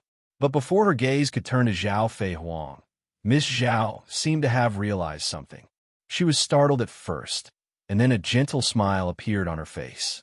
She took 2 small steps forward, and with her hands behind her back, she leaned out and faced Sun Lang, smiling like a flower, and said, Sun Lang, what do you need me to do? I say. Zhang Yinluo, who was in a bad mood from the beginning, suddenly showed a gentle smile, and said with a smile, You guys, what exactly did you come here for? Hearing this tone, Dongfang Xin and Zhu Ying, who were still sitting on the side and playing around, instantly looked forward. They sat up straight, and their expressions were serious. And Sun Lang also immediately showed a righteous expression, waving his hand, That's right, everyone. The reason we came to Marquis Jing'an's Fu is not to enjoy the decadent life of feudal nobility, but to, he thought for a bit, and then pointed a finger to the sky and said with an imposing aura, Enforce justice on behalf of the heavens. Kill the imperial envoy and rebel. The atmosphere sank into awkwardness. Everyone's gaze was very gentle, and in the gentleness, there was a trace of tolerance and pity. Sun Lang angrily said, You guys don't believe me, right? I believe. This time, even Zhang Yinluo couldn't sit still. Everyone persuaded and coaxed, and finally dispelled Sun Lang's idea of believe it or not. After killing the imperial envoy, I will kill my way into the imperial capital and take the position of the bird. Under the envious and jealous gaze of Zhao Fei Huang, Zhang Yinluo nonchalantly grabbed Sun Lang's arm and pressed it down on the chair, coaxing, Okay, let's talk about business. Don't make trouble. Every time I see it, I'm thinking. Dongfang Xin looked at Zhang Yinluo's jade hand on Sun Lang's shoulder and whispered, She can't be a man, right? Why is she fine? Zhao Fei Huang bit his handkerchief. He first glanced at Su Qingwan's chest, then at Zhu Ying's chest, and finally at his own. He was quite frustrated and said, Why? Why on earth? Is it that the bigger the chest, the stronger the resistance? I don't want to give up. On this side, Zhang Yinluo finally persuaded Sun Lang. The hero who enforced justice on behalf of the heavens and despised the imperial envoy said angrily, Forget it, for Yinluo's sake. Let the dog emperor go first. Yes, you're the best. While coaxing Sun Lang, Luo wiped the cold sweat on his forehead and looked around. Fortunately, there were only his own people here. Alas, this guy, I don't know what kind of hatred he has against the imperial court. He slandered the imperial court every day, insulted the imperial family, and always bragged, as if he could really kill his way into the imperial city with his own strength. Sun Lang, however, did not know what she was thinking. He snapped his fingers and said, "Well, back to the topic. Since everyone is unwilling to kill the imperial envoy, let's change the way and the way of thinking. In short, everyone has to be on high alert and concentrate on dealing with the Central Inspection Team, who came to Mingzhou to investigate this time. According to my personal little experience, this Central Inspection Team is the most difficult to deal with, so we must deal with it carefully."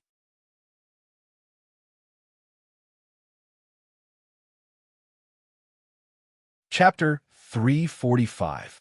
In the Marquis of Jing'an-Fu, in a heavily guarded secret room, Sun Lang was currently demonstrating to the young girls the necessity of beating up the Central Inspection Team. Think about it. Before this Liangshan company was bought by the management of the Zhao Song Corporation, didn't they also diss a few waves of imperial envoys and cut down 2 groups of security guards that came to cause trouble? This allowed the Zhao Song Corporation to clearly recognize their size and then sell them for a good price. Although in the end, it still died, but doesn't this kind of painful lesson show that you must not believe in black-hearted capitalists? Sun Lang earnestly waved his hand. That's why you must beat them up, give them a bit of color to see, let them know how powerful you are, let them know how to cower. Then this matter will be easy to handle. For this matter, it's especially so. The more cowardly you are, the more he will think you're easy to bully. As long as you give him a solid beating and let him know that you can beat him at any time, then he will become obedient. Let's not talk about other things for now. Zhang Yinluo said, with a subtle expression, "I feel like you're talking about a specific person, and you are very familiar with this person's personality. You don't know the imperial envoy, right? How is that possible?"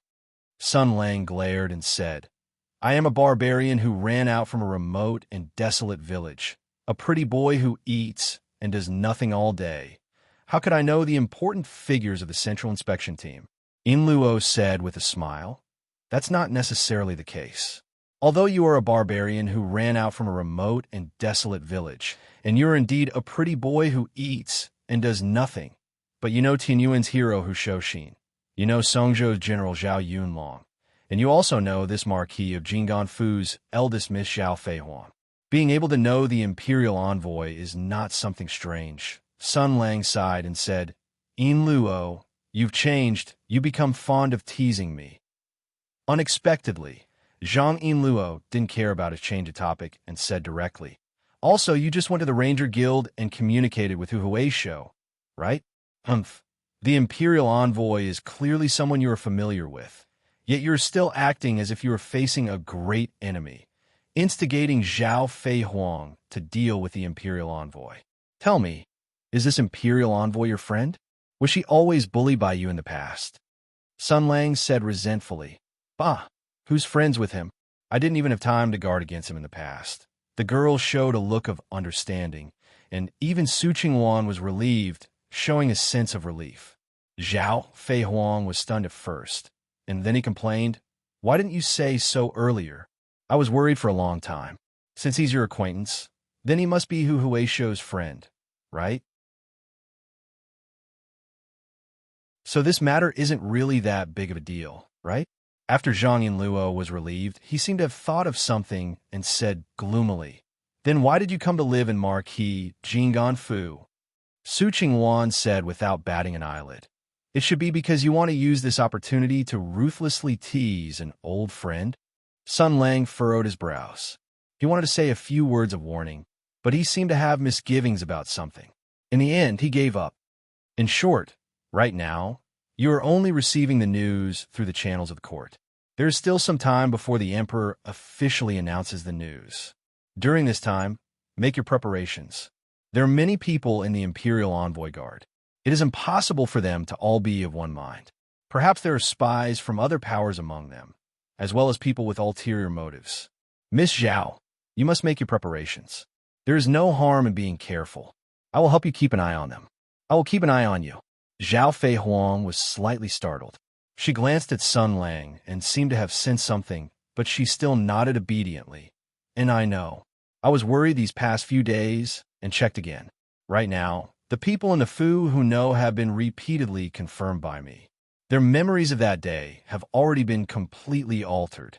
No matter how other people ask, they won't be able to get anything useful. Following this, I will arrange to take care of the other traces. Speaking to here, the girl's expression had already become much more cheerful. There was no longer the worry and fear from before. Looking at Sun Lang, her gaze was filled with gratitude. No matter what was said, the imperial envoy had come to inspect, and the court had put pressure on them. This kind of predicament was inexplicably resolved because the imperial envoy was someone Sun Lang was familiar with. In this world, was there anything he could not do? Mother, little Huanger had found a very, very good husband. That would be best. Sun Lang also noticed Zhao Fei Huang's cheerful expression. He wanted to say something, but hesitated. In the end, he did not say anything. Nodding his head, he said, "There is nothing wrong with being careful. Everything must be guarded to some extent, understand?" Zhao Fei Huang forcefully nodded her head.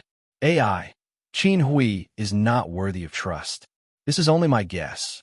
I don't know if it is my intuition or if it is the influence of an inherent impression from my previous life. I don't know what has happened to him these past few years. I don't know what has happened to him these past few years. I don't know what has happened to him.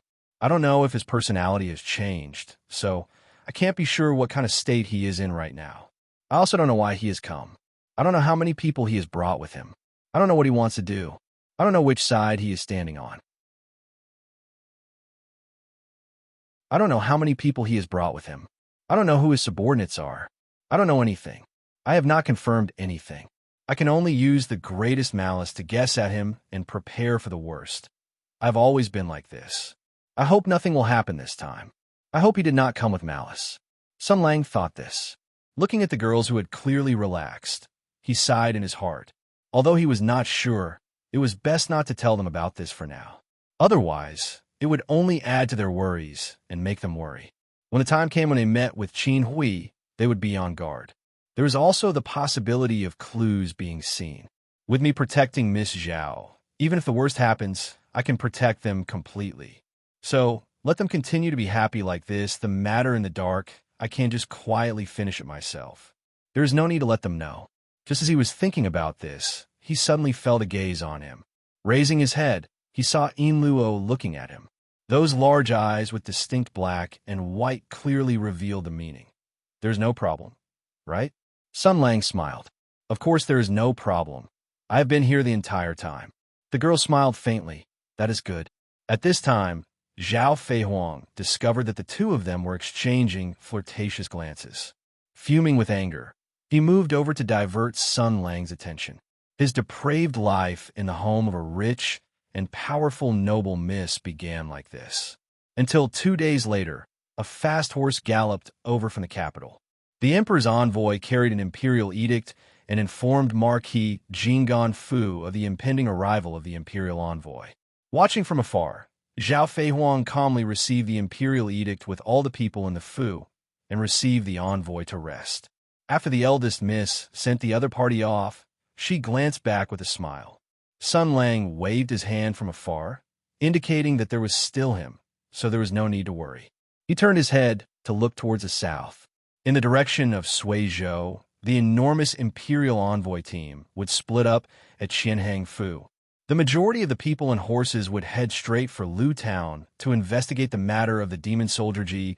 Another small group of people and horses would head north along the Grand Canal, heading straight for Mingzhou, heading straight for Marquis Jinggan Fu. Sun Lang stretched his muscles and bones. Fuck, I will go and welcome you guys first. See what you guys want to do.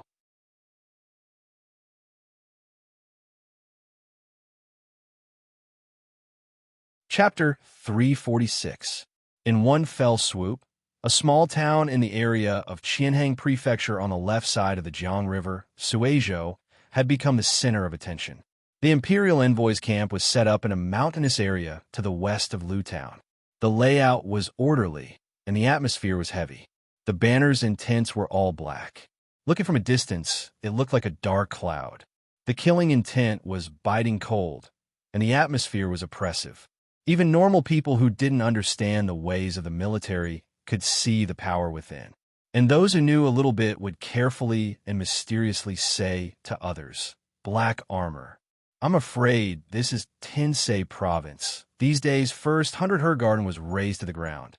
Then, a large number of outsiders appeared on the streets and alleys of Lu Town. Then, the imperial envoy led a group of black-armored and black-clothed knights on horseback. With all these things, even the slowest and stupidest person knew that something big had happened in Lu Town. The townspeople were in a constant state of panic. They wanted to run to their old homes in the countryside or their relatives' homes in the city to hide. However, the land and water routes out of town were all guarded by soldiers. Although there were no more than a dozen people at each intersection, they were all wearing heavy armor and holding large halberds, snake spears, reclining moons, and other terrifying weapons that represented battle power and non-minor characters in operas. Just by standing at the intersection, a wave of murderous intent would hit you in the face. They didn't shout or curse or do anything unnecessary. They just stood at the intersection with their weapons and stared straight at you. Their faces were expressionless, and their eyes were wooden. Just this was enough to scare the townspeople who wanted to run and make them wet their pants. They turned and ran toward Lu Town. Although most of them were illiterate, at least they had eyes. That biting cold blade and that indifferent gaze clearly said, "This road is blocked." These soldiers were clearly much stronger than the soldiers in the city. No one could run, and they couldn't go out to fish or farm. However, the situation was stronger than the people, and there was no organization or discipline. They could only go home and wait for death. After waiting for a while, they didn't see the soldiers enter the town to drink, listen to music, eat, or take cards. They also didn't see the imperial envoy take people out to behead. After half a day, their worried hearts were mostly relieved. Since they had nothing to do, they could only gather in restaurants and on the streets. They began to ask the influential people in town what kind of person the imperial envoy was and what he was doing in a small place like Lu Town. After all, for them, the so-called imperial envoys and black-armored elite soldiers were too far away from their world. Thus, the most outstanding person and scholar within a radius of 15 miles sat at the main table in the lobby of the Xinhing Hotel. He tapped the ash from his pipe on the table and looked at the people around him who were quietly listening to him speak. A glimmer of satisfaction flashed through his eyes. He hummed reservedly. First, he clasped his hands in the direction of the camp. This imperial envoy was born in the Tianyuan army. I have a copy of the Tianyuan heroes list at home. Because I admire the past of the Tianyuan heroes, I study it day and night without rest. So, I happen to know this general's name and life story. As expected, after this pretentious opening, the people around him gave him an uncomprehending but admiring gaze. The scholar stroked his beard and kept them in suspense. He shook his head and said, "He is brave and courageous." He joined the army when he was young and started as a first-class soldier. After a dozen years, he used his military exploits to rise to the position of UG general. This kind of promotion speed is rarely seen in the hundreds of years of the dynasty. He is truly young and promising. However, he immediately sighed. But on the battlefield, swords and spears have no eyes. It often causes heroes to bleed. According to the records of the heroes list, this UG general injured his leg on the battlefield. He was transferred to the rear and recuperated for half a year, but the heavens have eyes and are not willing to let a bright pearl be covered in dust. Although he recuperated for half a year, after this general recovered from his injury, he had other opportunities. From then on, he soared through the clouds.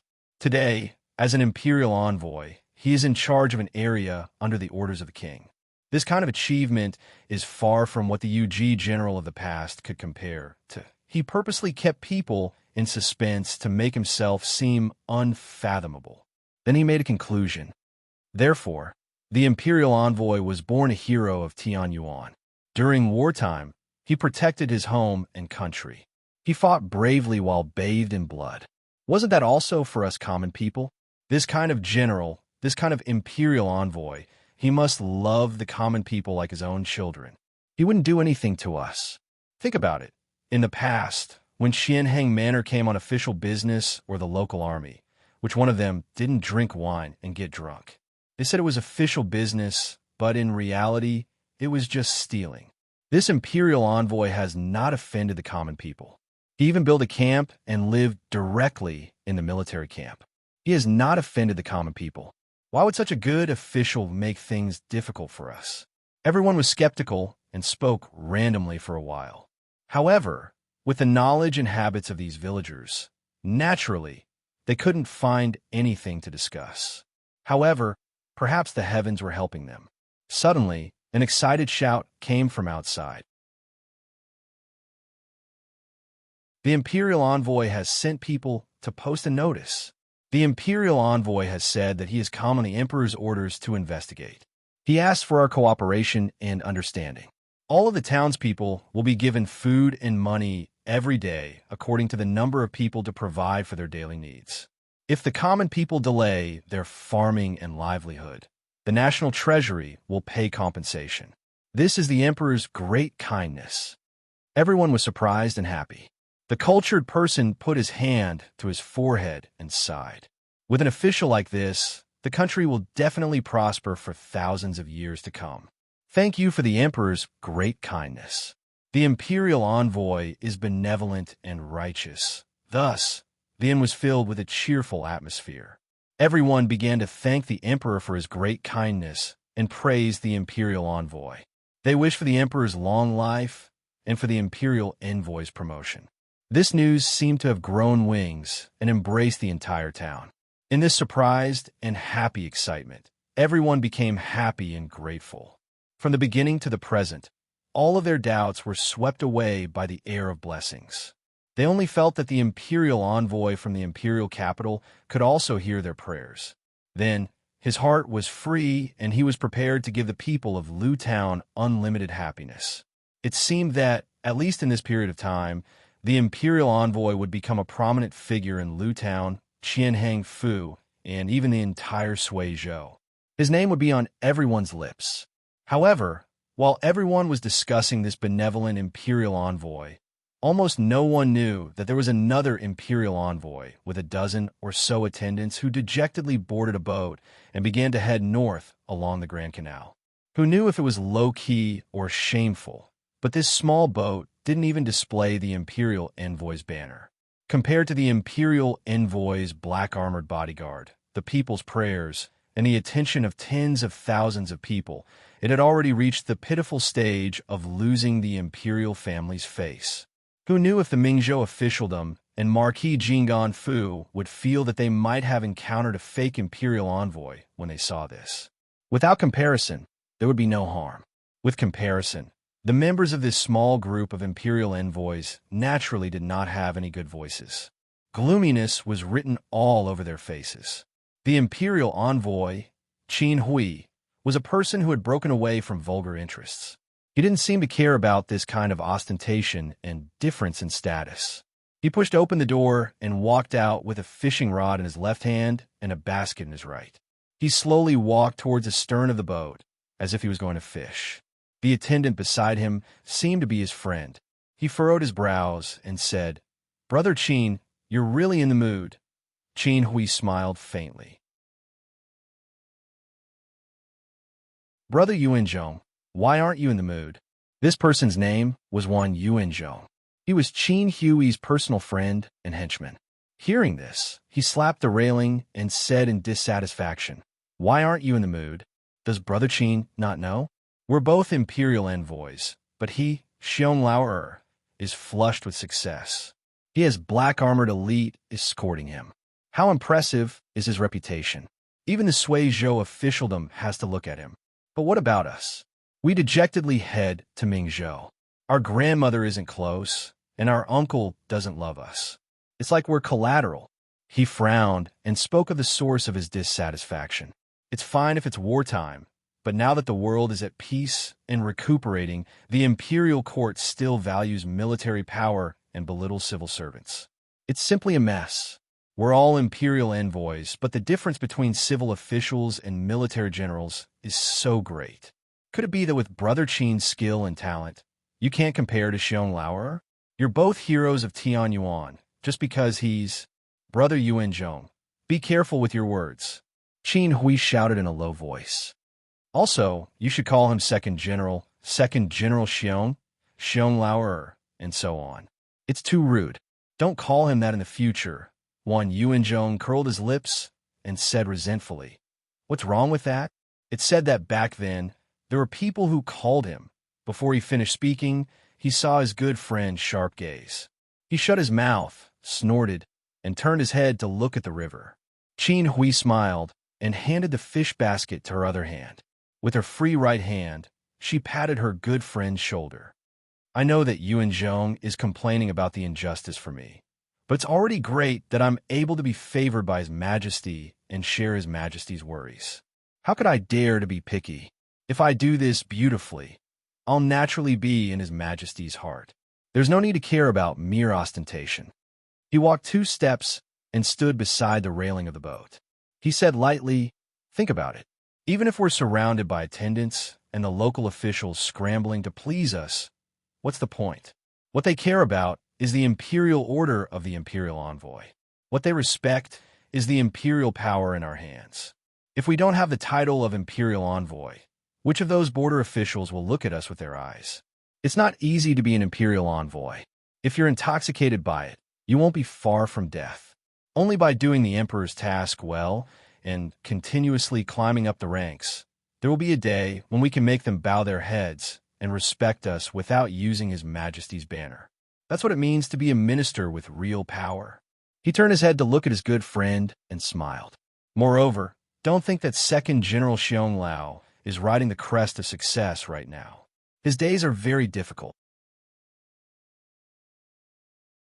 This time, it's equivalent to being roasted on the fire by the various parties of the imperial court. How can he get out of this situation and complete the difficult problem that his master set for him? He'll have to spend a lot of time thinking about it." Yuan Zhong was stunned at first.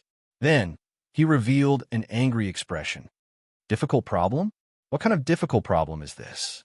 Everyone in the imperial court knows that Empress Tensei is involved in the mess in Luzhen. If we continue to investigate, it's easy to link it to Tensei province. I don't know what His Majesty is thinking. He actually sent a Tensei general to lead the black-armored elite soldiers to investigate this case. What's the difference between this and sending a thief to catch a thief? Even if you want to cover up for Empress, he can't do it so obviously, right? Qin Hui's eyes were deep. She faintly said, "The Emperor's heart is unpredictable. Brother Yuan Zhong, you've just entered the official career. You must try to figure out carefully. This country is His Majesty's country. This imperial court is His Majesty's imperial court. After the war, the path of marquises and ministers no longer exists. In the next few decades, the advancement in the officialdom will be solidified. The old system of marquises and titles that can be promoted step by step based on martial arts, military strategy, bravery, and cooperation with fellow soldiers will most likely be difficult to continue. In the future, who will be promoted the fastest in the officialdom? Do you know?"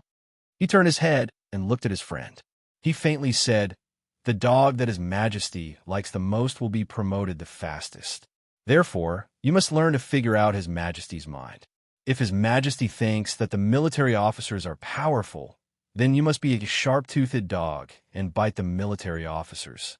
If His Majesty thinks that someone is an eyesore, you must defeat him at all costs. When His Majesty thinks that you can understand his mind and can do what he wants to do, he will appreciate you and like you. If His Majesty and you have a tacit understanding, then I have to congratulate you. You will be a minister soon." He waved his sleeves and seemed to be in a good mood. He leisurely said, "You said that His Majesty sent a Tensei general to investigate Empress's case just to cover up for his favorite daughter?" "Wrong. The incident in Lu Town was related to Empress Tensei. This is indeed something that all the civil and military officers in the imperial court are aware of. However, the key problem is that everyone is pretending to be ignorant. No one is willing to expose this matter.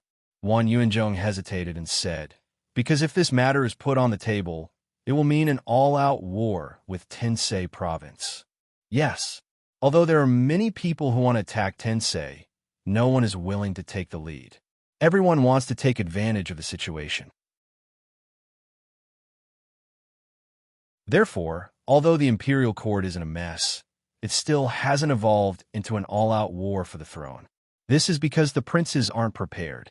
They don't dare to take this risk. Qin Hui's eyes were deep. He said in a low voice, then why did His Majesty send a Tensei general to investigate his master's case? You also said that this is too obvious. It's like a joke.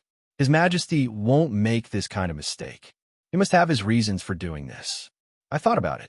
This arrangement, rather than saying that it's covering up, it's more like a test.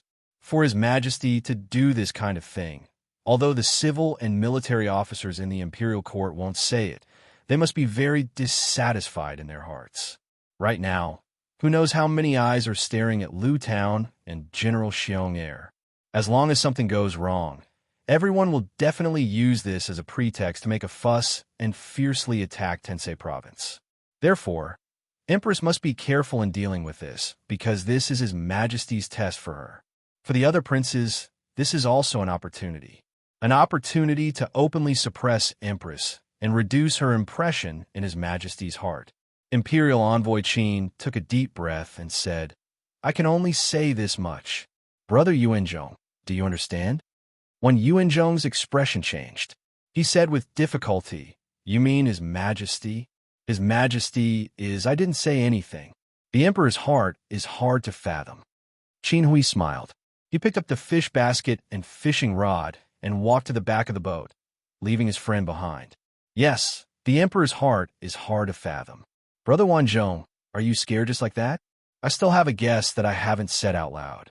This is very extraordinary. He smiled faintly, sat down, and slowly hung the hook. He held the line in his hand and dangled the hook in front of his eyes. He smiled deeply. If when Yuanzhong was still here, he would definitely be surprised. Because this hook was straight and there was no bait. I'm not going to Ming Zhou for ostentatious reasons, but for proper business. Fishing. I wonder what kind of fish can be caught with this straight hook without any bait. Let's wait and see. A confident smile appeared on Qin Hui's face. He leisurely swung the hook. The straight hook drew a beautiful arc in the air and fell into the water. Let me wipe my eyes, huh? At this moment, Qin Hui's expression suddenly changed. In the next moment, the fishing line suddenly straightened. An unimaginable force came from the hook and pulled Lord Qin, who was sitting calmly on the fishing platform, into the water with a splash.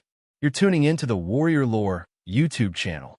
Don't forget to subscribe and join us on this journey to catch the most captivating stories.